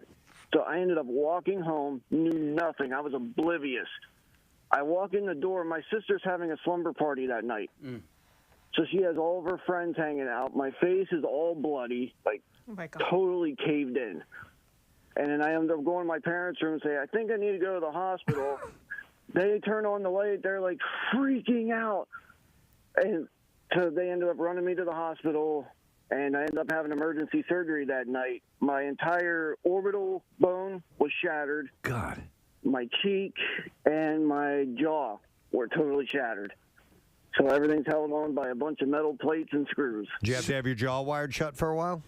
Yeah, about 8 weeks. 8 weeks. So let me ask you, like, you've had all of these injuries. Do you, like, when it's rainy outside, do you start just aching like crazy? I mean, do you deal with pernicious pain all the time, or what is your situation right now as far as health and pain?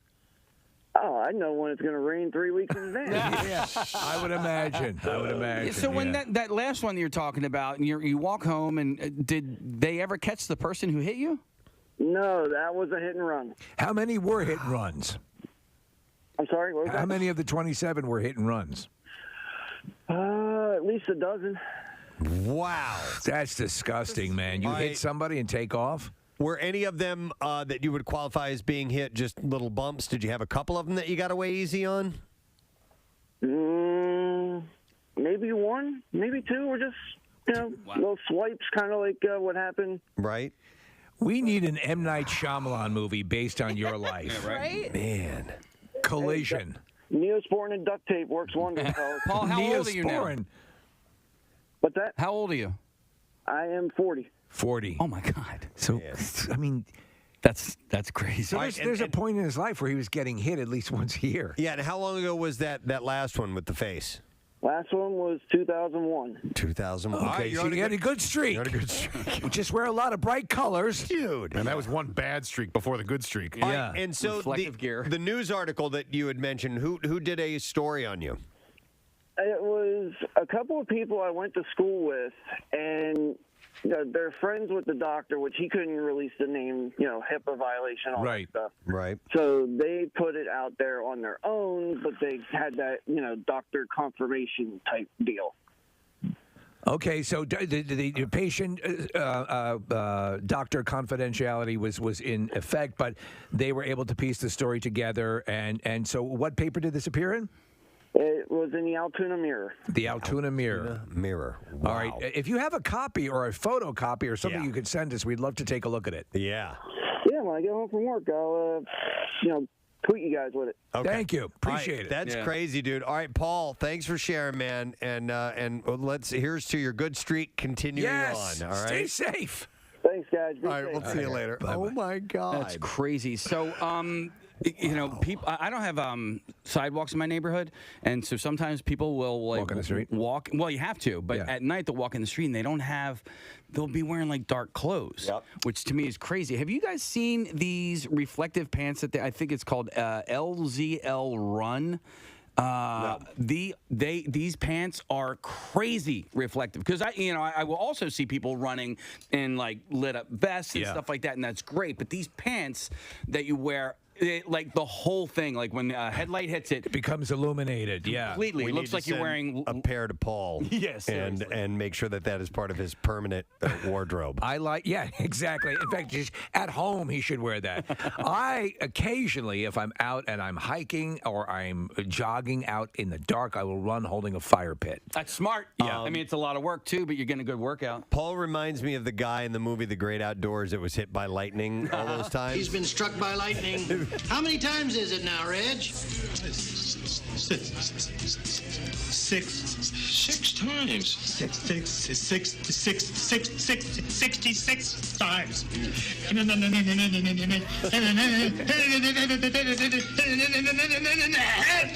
It's like also the guy in Planes, Trains, and Automobiles who comes to pick him up in the pickup truck. Do you remember that guy? No, what was his story? Wow.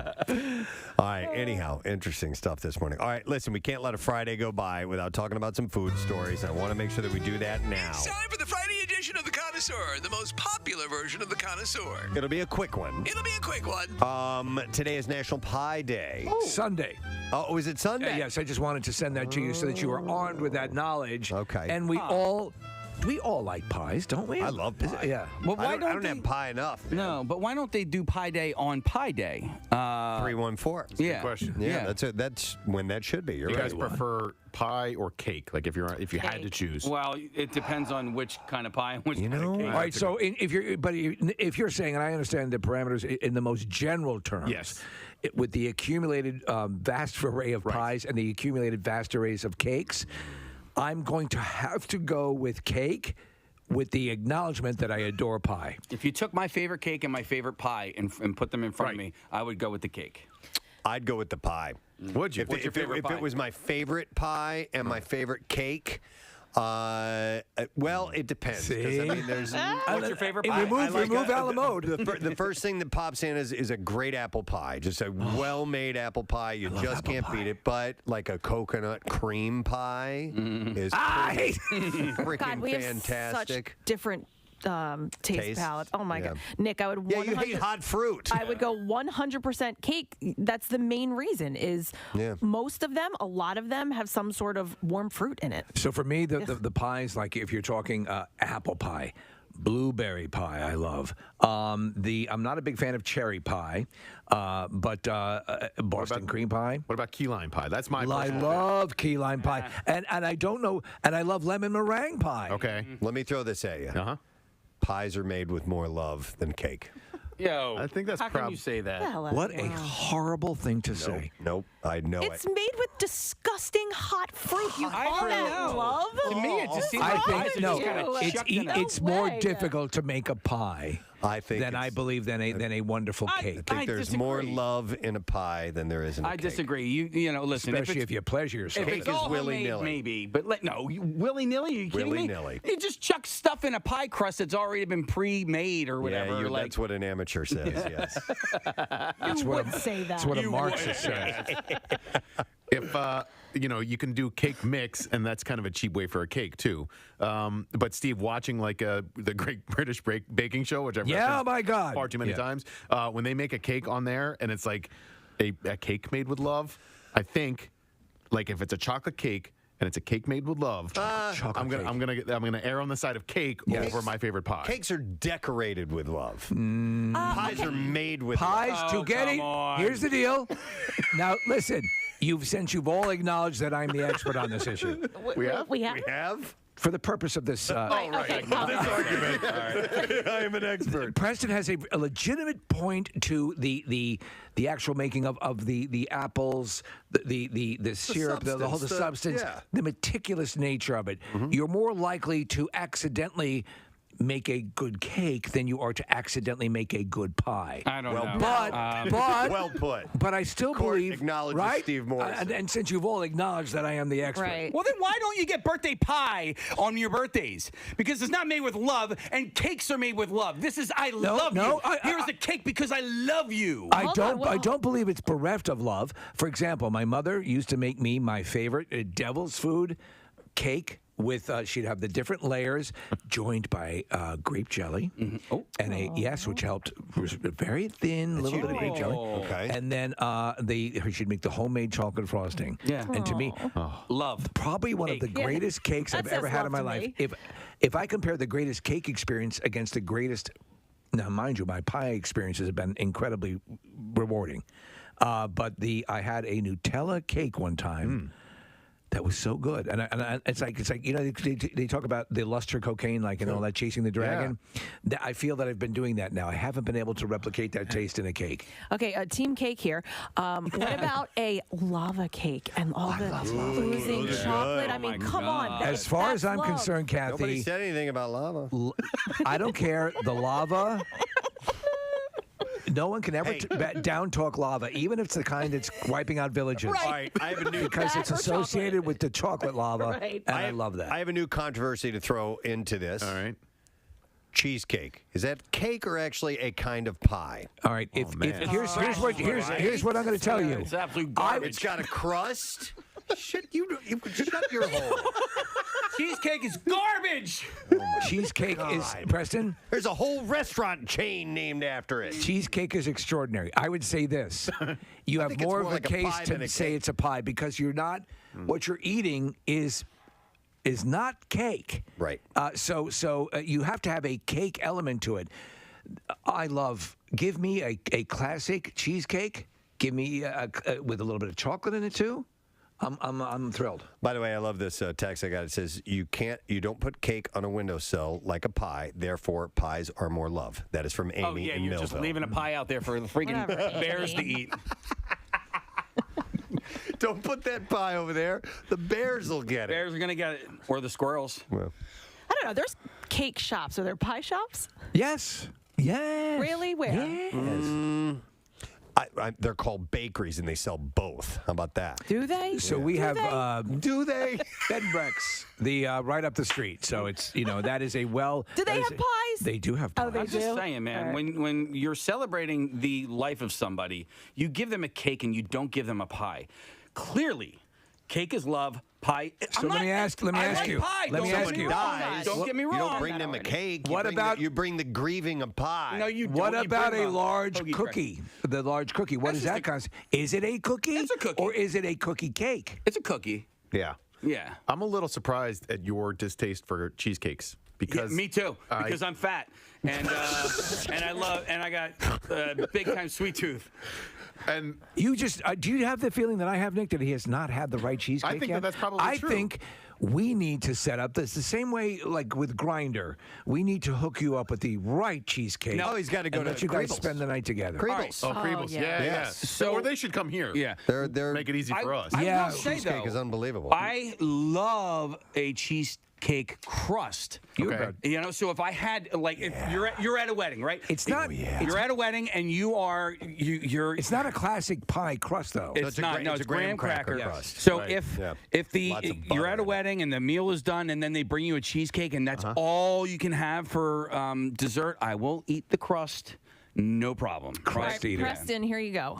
So we're going to go to Bread and Beck's Bakery. We'll say that they are they would be experts in this. They're right? an exceptional bakery. On their menu, Preston, they have cheesecakes listed with the pies and tarts. So there you That's go. it. That's Yeah. it. That's Okay. it. Yep. Okay. Should we put up like a Twitter poll? I bet you Marissa already has. Yeah. Why did I even bother bringing that up? It was already done. Marissa actually had it up before we started talking well, about she it. did the cheesecake Oh, question. okay. That's good as well. All right, yeah, but I'm also curious as to whether or not people prefer cake to pie. You'll get cake. Cake. Listen, I'm just sticking up for pie. It's okay. You'll probably get cake because cake is universally known for celebrations. I think you know. But I hear you on the. I mean, some of the greatest experiences of my life have been with a pie. I think there's more love in a pie. I think that it takes more to make a great pie. Cake is a worldly known good dessert. Yeah. Yes, and I'm not talking about decorating. Do you know what I also love too? What? The very interesting offshoot, the bunt cake. Oh, man. Bunt cakes are Nothing fantastic. bunt cake is just... Nothing bunt cake, sweet mother of God. They should really send us stuff. She's so sweet, Kim. So should Kriebels and Bread and Beck's. So, nothing. I'll go in and. I'm on a diet. Why ever? I don't need this stuff. Right Here's now. the deal, Kathy. I'm on my January diet. I order so many things when I go in there. Like we'll have people over or whatever. When we're having people over, and you get so much that they're like, look at you like. You're really gonna eat all this? Well, Steve, and you know they have the little ones, The little right? mini buns. No, but I got to get the big. Also, the big version. Okay, so so they have the little ones, right? And I've ordered them a number of times, and they're absolutely delicious. Like 5 dozen. And you know how sometimes when if you go bigger, it doesn't taste the same, blah blah, whatever. We just had one for a birthday cake, like the big one. It was just. Guess what? delicious. It's exactly the same. It's so good. I'm going to a text, and I quote: "She's my cherry pie. She's not my cherry cake." Okay. Okay. All right. There We've you go. got a point. That was a song by Warrant, Cherry That's Cake. right. No, cherry pie. It was by Warren, starring famous model Bobby Brown was in the video, Yes. too. Also from who's married to Whitney Houston. Hang on, I'm going to go to Christopher. Who's a different Bobby Brown. Hi, Christopher. You're on the air. Good morning.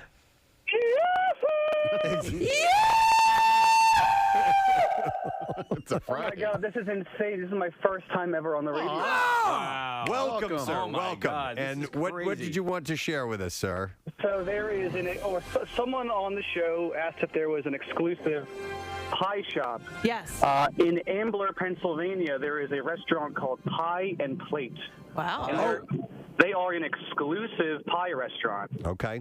I love that idea. Good to know. Have you been and do you recommend it? Oh my God, I highly recommend it. They have some of the best chocolate chess pie and key lime pie. Hell yeah. So not only do they have sweet pies, but they have savory pies like quiche and pot pies. I'm down with that too. What is the name of it again? Pie and Plate. Yeah, it's right on Main Street in Ambler. Oh, All I right. make a good quiche. Thank you, Christopher. Do they make? Are there savory cakes? I guess so. like meatloaf. like meatloaf Yeah. and crab cakes. Yeah, just put an icing on it. Pancakes. There There you go. Juliana. Hi, Juliana. Good morning. Hello. How are you? Wonderful. What's up, Juliana? So there's an awesome pie place down in Kennett Square owned by a great gal named Molly, and it's called Nomadic Pies. Nomadic And her crust- pies. Nomadic Pies. We have the website up on our screen here, Juliana, and it looks pretty impressive. Her crusts are the bomb, and all of her ingredients are local. Okay. I love so that. all of her fruit, all of her meat, and if you ever get a chance, you got to try her pie. They're really, really good. I'll say Nomadic this, and it's been echoed a number of times, and Thank you you, brought it up, Juliana. and Preston, you agree. A great crust is a very elusive thing in the fantastic. world of piedom. If you stumble across a great one, you're lucky. Man, this is a great name Marry for, that crust. for a pie shop. This is in Boyertown. It's called Semper Pie. Oh, I love that. good. That's great. Is it like veteran owned, maybe? I'm not sure, but it's Semper Pie. That's great. It's on Reading Avenue in Boyertown. I love it. Okay. So, yes, there are pie shops. In fact, for Pie Day, there are specials that you can get. And Steve, there's none in our area that were really mentioned on this, but Red Robin has the Mountain High Mud Pie on National Pie Day, and Red Robin's good. Let me see what kind of deal is it. I don't know what kind of deal you get there, but and just mention the Preston and Steve show. They'll give you 2 pies, and you bring one of them to us. No, don't do that. That's accurate. Don't do that. I mean, try it. Won't do that. I mean, you can All right, I was just trying. I like Steve's idea. They also have Red Robin also offers unlimited refills on sides when purchasing burger, sandwich, or entree. Unlimited refills on the bottomless root beer float. Bottomless root beer float. And even bottomless entree. The Mac It Yours is swirly twirly pasta. What? Okay. So if now it sounds like porn. All right, so if you had How much for a swirly? A swirly twirly. Swirlies are blowies, right? No, the toilet. Well, no, there's 2 different kinds of swirlies. One is the one where your face gets shoved into a toilet and you flush the toilet, and then another swirly. Because my friend was a cab driver, and the chick didn't have money and offered him a swirly for a ride. I think she was just a crack whore. She might have been a crack whore. Swirly. So she offered to shove his face into a toilet? Yeah. We also did where you would lick your, spit on your finger and stick That's a wet willy. in their ear. That's a wet willy? That's a wet willy. Used best when it's your pinky finger. Also, you can use pinkies for stinky pinkies. Jesus Christ. Can you stop that? Yeah. What's better? Talking about cake and pie pie or finger blasting? We're talking about hot fruit. Kathy doesn't even like that. What's better, apple pie or finger blasting? What if you had a pie shop? I mean, come on, really? Is that really a debate? It's already up on the website. Yes. What if you had a what? Oh. A pie shop and the mascot was a rabbit, and you called it hair pie. Would that work? Would you go to a place like that? H-A-R-E. Yeah. Actually, that's and then put it in parentheses underneath, like vagina. Yeah, like pubes. Get it? Wow. Okay. All I know is I really desperately want either a good cake or a good pie, and I thank all the businesses that have offered to drive them over to us. Let me go to Pam here real quick. I didn't see what she had to say here at the end. Hi, Pam. You're on the air. Good morning. What's up, bitches? Yo, bitch. What's your story? So I called in because there is a place, and it's not in the area, but if you have a chance to go in Savannah, Georgia, called Pie Society. Okay. Pie Society. Pies. Huh. So they're meat pies, meat and potatoes, but they're baked in a pie similar to, chicken pot pie. They also make fruit pies, but everything is a pie. The pastries are awesome. Pam, this looks like it might be like a franchise, is it? I only know of the one in Savannah, right. but I do know that they have a website, and if you guys want to try one, you can go online and purchase one. Most of them you have to bake in the oven. They come to you already pre-made and frozen so that when you bake them when you want, and they give you directions. I highly recommend them. The other thing I want to say to you is that my nephew, for all the times that I had sleepovers with my nieces and nephews, he always wanted pumpkin pie. The kids were asked what he wanted. I love pumpkin pie. I made the pie or the cake or pie that they wanted, and he was the only one that wanted pie, and I was happy to make him pumpkin pie and made him one to take home. What was I think it's a personal preference. What was the cake that the Tom Cruise cake? Thank you, Pam. Tom Cruise pie or whatever that thing that we attempted to order prior to the holidays. That was a cake. Yeah. It's a cake. Yeah. Is that, so I know Marissa hunted it down. Yeah. They hand cooked them, hand baked them, and but prior to the holidays they were absolutely unattainable. Yeah. Marissa's got her fingy up. Oh, hang on. Her swirly finger. Steve, we just got a message from Goldbelly that the white chocolate coconut bundt cake from Doan's is now available. So I will gladly purchase so we can taste on the Like air. $150. I will do it, and I will hand that receipt to Bill Weston. It's for the show. All right. Anyhow, Sunday is National Pie Day. Should you be a pie person or not? It does incite the passions, doesn't it? It's what we love. All right, that's all we're going to have time for. For Connoisseur this morning. I think we solved a lot of issues. Did we? Well, we do have a poll that's up, and is cheesecake a pie or a cake? And then do we have another one, pie versus cake? Okay, so you can vote. Now, I expect cake to win, but I believe that pie has more love. Throw out pie versus finger blast. It's what I believe. All right, Connoisseur, outro music Yeah, I'm as stuck we. here. The screen got stuck. It's frozen. Yeah. Oh.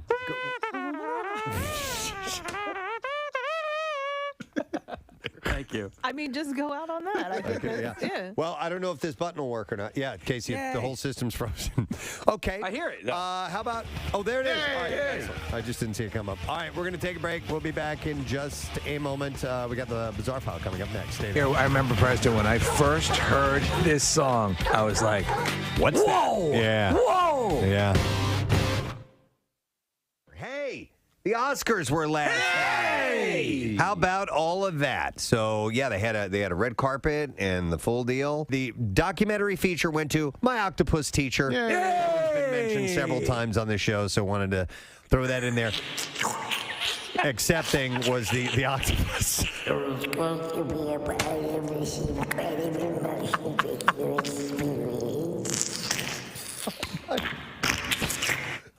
Wow, great. And there was no wrap-up music. No, He just kept sucking and clicking and doing that whole thing for a long time. So, Is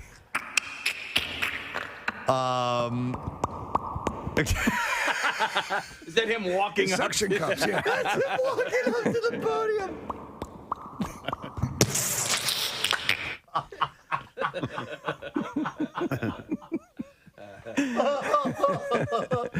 It was awkward, but listen, I mean, he was the star of the film. It is a hell of a movie if you get a chance to see I do it. need- I- Think I of really- a nomad land, but with sea creatures. They really should have put the octopus in the in memoriam section. I don't know why they didn't. Did he die? Well, he's an octopus. I mean, the movie came out like 2 years ago.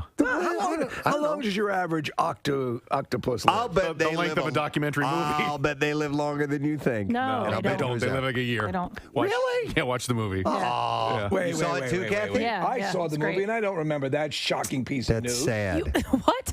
Poor thing. All right, well, I'm maybe gonna it was a check thing. it out. 3 to 5 years. 3 to 5 All right, years. see, they're already getting longer lives. See, he One- could still 1 year. He could have accepted the award. I wouldn't have wasted time with this dickhead then if I was an octopus. I got a little living to do, baby. All right, Yolanda Hadid I know Yolanda. is in love with. Thank you, Casey. You're welcome. In love with her daughter Gigi Hadid's daughter Kai. So she loves her granddaughter? She does. Oh, my Steve. God. I told So you. who got the scoop on this The one? news is big here this morning. Wow. Don't go to press yet. Yeah. I've got something. She shared a tribute. Yolanda Hadid, granddaughter. She, Do you have a source that can confirm this? I'm not going with this unless you have corroboration. well, they heard from an octopus that actually. in a parking garage. Yeah. The octopus was in the shadows, but I have it on good authority that Yolanda Hadid loves her granddaughter. Oh my God. would you go on record with that? You are people who don't want this information out. Oh my God. He's scared, man. I'm very scared. And then he just walked away.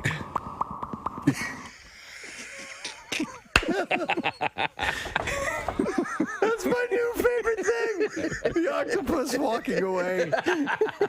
In a cavernous room with lots of reverb so you can hear it. I can see you're an octopus. Even in shadow. He's got a trench coat on. He doesn't even need a trench coat. He's got like this amazing camouflage. Listen, he's running now. Oh, man. Yeah, Casey, he just blends in with the floor. It's amazing. A dove formerly owned by Prince has passed away. Yeah. Well, you know, he was big into the doves when doves cry. Of course. But I didn't know that he had, well, this particular dove was named Divinity. Yeah. Female white dove owned by Prince. She died on Tuesday following a recent decline in her health due to her age. She was 28 years old. That is an exceptionally old dove. Yes. Yeah. I had a cat that lived to 22, and that seemed like an eternity for a pet lifespan. Yes. But listen, I know that some birds, like African greys and so on, can live for like 80 years. Absolutely. But I They didn't think usually outlive their owners. But I didn't think a dove had that kind of a shelf life, for lack of a better I bathed term. in the purifying waters of Lake Minnetonka. And That must have been what what I did it. attribute my longevity to. Well, longevity for divinity. Following Prince's death in 2016, Divinity remained at his Paisley Park and could be seen during the tours of his former estate. Divinity conducted the tours.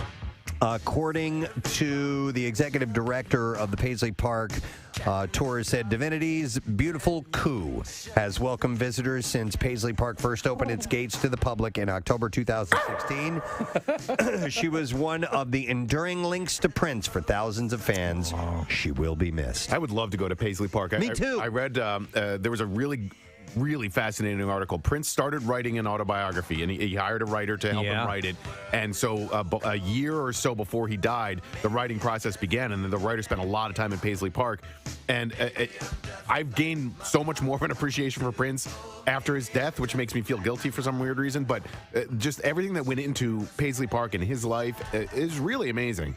I was just watching a replay of yesterday of him at the Super Bowl when he did the halftime. It was awesome. Yeah, and his version, along with Danny Harrison and Tom Petty of "While My Guitar Gently Weeps" from the Rock and Roll Hall of Fame induction ceremony years ago, is just unbelievably great. The outside of Paisley Park looks like a school or a warehouse. You would not. You would have no idea. What I haven't seen are pictures of the inside. It's pretty amazing. I mean, it's like a modern Graceland. Like it's Prince through and through. Our old boss has been to parties there, Jim McGuinn, because he's a program director in Minneapolis, and that's where it is. That's cool. I would Elevator inside and the whole deal. So, in addition to Divinity, Prince also owned a dove named Majesty, which, according to reports, were quiet. Both of them were quiet in the immediate days following his death, but they perked up after hearing his music. I don't want to talk. And a new generation of doves will continue to live on. This is what it sounds like when doves cry. I'm gonna throw up. That's what it sounds like. That's what it sounds when like. Doves cry. Yeah, they were upset about Prince's death. I swear to God, I'm gonna throw up. Oh my God! Hey, are doves the same things as pigeons? No, no, they're related. They are related. Yeah, they're in the same bird family. That's what I mean. If you look at their license, there's a delineation. Okay. My dad and I used to go dove hunting regularly. We used to blast those things out of the sky. Dude, I mean, come on. We'd eat them. I know, but still, it's like puppy hunting. You know? It's so nice and cute and peaceful. They're different than the ones that you see. They're great. They're great colored They kill ones. families. Okay. Yes. They are all tatted up. He was doing service to the families of Kentucky. They are literally the symbol for peace, however. Yes. I was completely eaten by a dove today. Anyone kill them for us. Son, we got work to do. We beat it to death with an olive branch. I have a hair change story that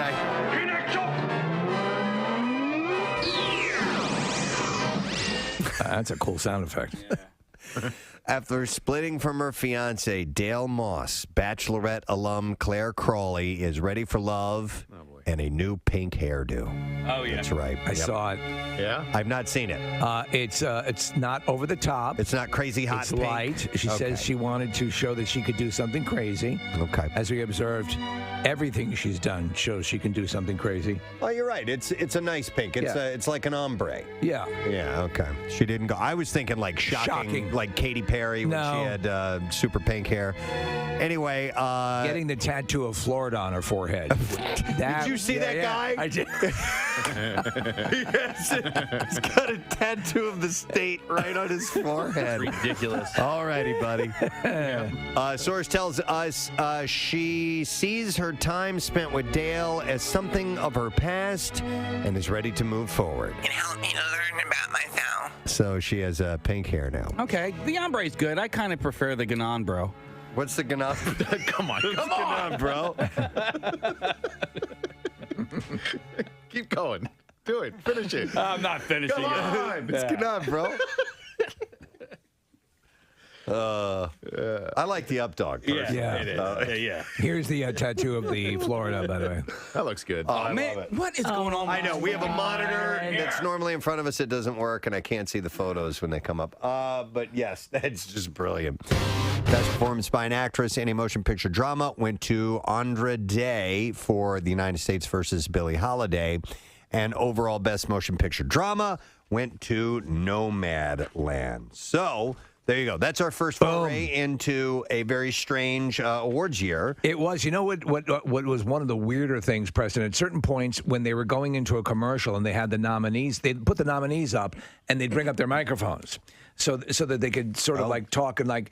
And there was, did you see Case? I don't know, because there was a point where Pacino was up for something and they were all, "Hi, Mr. Pacino, I'm a big fan of yours." And there's this cross talk. It's not. No one was overseeing it. It was just like you were listening in on a Zoom call. Wait, so the crosstalk was between the fellow nominees? Yes. Yeah. Okay. So they did that a couple times. If they ever do this again, they should not do that again. Yeah, that's kind of weird, right? It's very weird. Yeah. And I'm like, is something supposed to be happening? What was great, though, is when Soul won for best, I think it was best animated. Who do you call it? Tracy Morgan pronounced it as Saul, right? He goes, and the winner is, and he goes, Saul. And then there was no reaction because there was no movie called Saw. Right. And then he realized that he had made the mistake. And then they had cut to the it was for best original song. But either way, the actors, it was Sudeikis, it was the people that were up for the next award. Right. They were having a ball with it. They were cracking up. Don Cheadle was making fun of them, and it was really, really. I think Pacino didn't realize that he was still on the Zoom call because he was standing in the doorway pleasuring himself. Oh my God! Yeah. Oh no, you How don't do awkward that. is that? Feels so good. Right. Well, I didn't see that clip, but I did see. I saw a clip. I'm gonna shout! Oh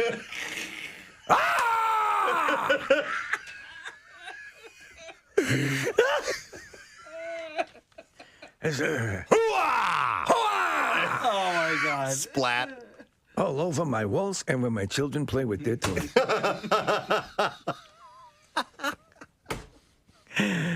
You were expecting something like that. There were a few people who clearly were not quite up to speed on the tech. I'm gonna shoot over here.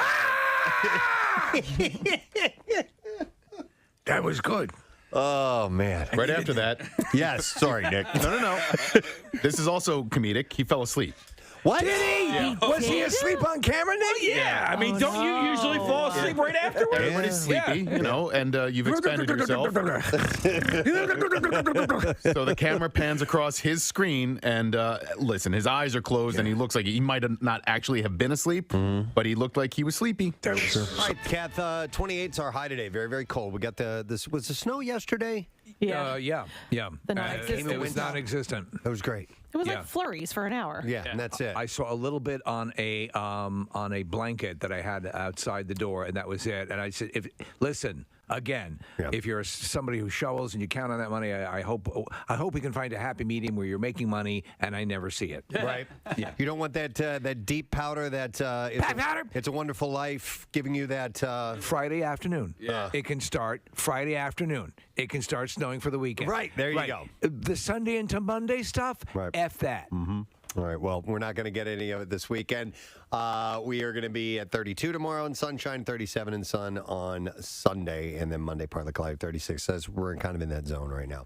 All right.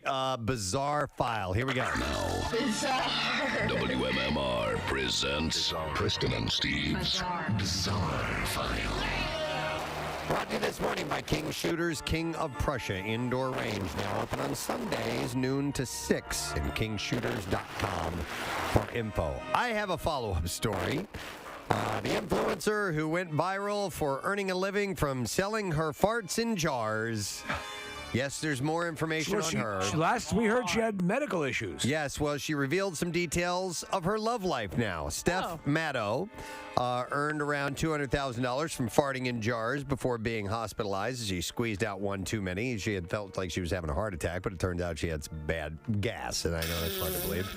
But now it seems as though things are looking up for the influencer, sharing details of her life in the romance department. She revealed that she may have found love with a fan who sat near her, not one that blows. Oh, right, but yeah. With a fan who sat with her on a plane and offered to take pictures of her with champagne. What could go wrong? The star was flying to Turks and Caicos when she met the mystery fellow. On Instagram, she called the getaway a necessary little escape, but now could be on her way to L.A. with extra luggage. She said, I'm actually in Turks and Caicos with somebody really special right now who I met through this fart jar thing. Wait a second. You're the woman who farts a lot. She said, I got on my flight. flight. I'm sitting in business class. I have my mask on. The person next to me keeps glancing over, and I'm trying to show that I'm smiling because he can't see that I'm smiling.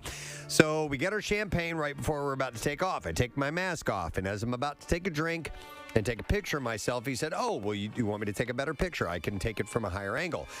The next thing you know, the man asked Steph if she was an influencer, and she said basically he knew the whole story. He's been following the whole story online, and he's very aware that I'm the fart jar girl. Was this an accidental meet cute, as they say, or was it orchestrated? And we were basically talking about fart jars the whole entire time. I think it was an accident. This is like a Nicholas Sparks story. She said, "I feel like fart jars have found me love. It's honestly like I'm living in the Twilight Zone right now because it just feels surreal." So she says, "I'm with him now, and I'm leaving tomorrow and supposed to be flying to L.A., and I think he actually might be coming with me." Even though we ain't got money, we got ourselves some fart jars. Yep. An American Airlines flight, we'll stay on the airplane for a little while, from Miami to London this week, turned around, headed back to the United States because a passenger refused to wear the mask. The flight took off at approximately 8 p.m. on Wednesday, and it landed again at Miami International Airport about 90 minutes later. Imagine you're one of these other... You'd be going out of your freaking mind. I'd be like, just put it on. Whether you agree or disagree or whatever you Put it want. on! Put it on! Well, the people are doing these workarounds, and I think one guy had a French fry hanging out of his mouth for an entire flight. That was pretty funny. I like that. American Airlines spokesperson confirmed that the flight returned to Miami due to a disruptive customer refusing to comply with the federal mask requirement.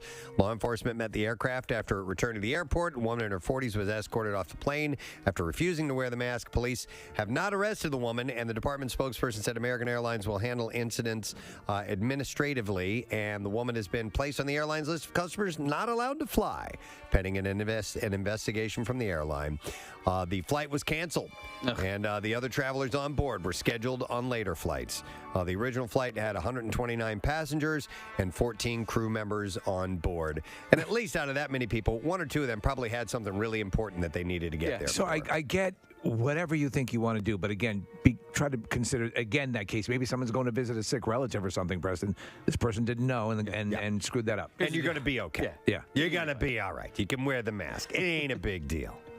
San Diego, this is a terrible story, man. And San Diego police, this is a follow-up, have determined the causes of death of a 40-year-old woman and her 2-year-old son who plunged from the third level of San Diego Petco Park. You remember this? Yes. I was at a Padres game. Yeah, horrible. So Raquel Wilkins' death on September 25th has been classified as a suicide. Oh, no. And her son, Denzel Wilkins' death has been classified as a homicide.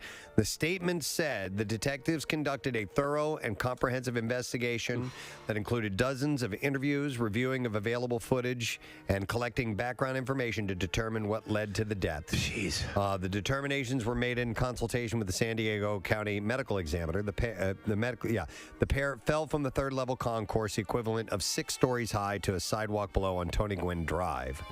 An attorney for Wilkins' family, though, disputed the findings and said the deaths were a tragic accident. He said the investigation's conclusion is meant to shield the city from potential litigation. Wilkins' family denied the allegations made in an old court case in which an ex-boyfriend had claimed that the mother had a history of suicidal behavior. So the family doesn't think that she did it on purpose and it was an accident. So this isn't over. All right, yeah. But that's just what the medical examiner. Do you know why? Well, for example, I've been up on those levels at stadiums, and a lot of times you're like, oh, I could go right over this. Yeah. You can at least feel nervous. Yeah. Police are searching for a man who they say stole an $8,000 guitar from a music store north of Toronto last month by hiding it in his pants. Wow. Okay. Yeah, that's impressive. Investigators say Was he pledging Delta House? They were made aware of Nothing for me today, thanks. the alleged Is that an amp in your pants? The alleged theft at a music store. 10 days before the police report was filed, an unknown male had entered the music store and stole a guitar by hiding it down his pants. The guitar, Gibson's custom shop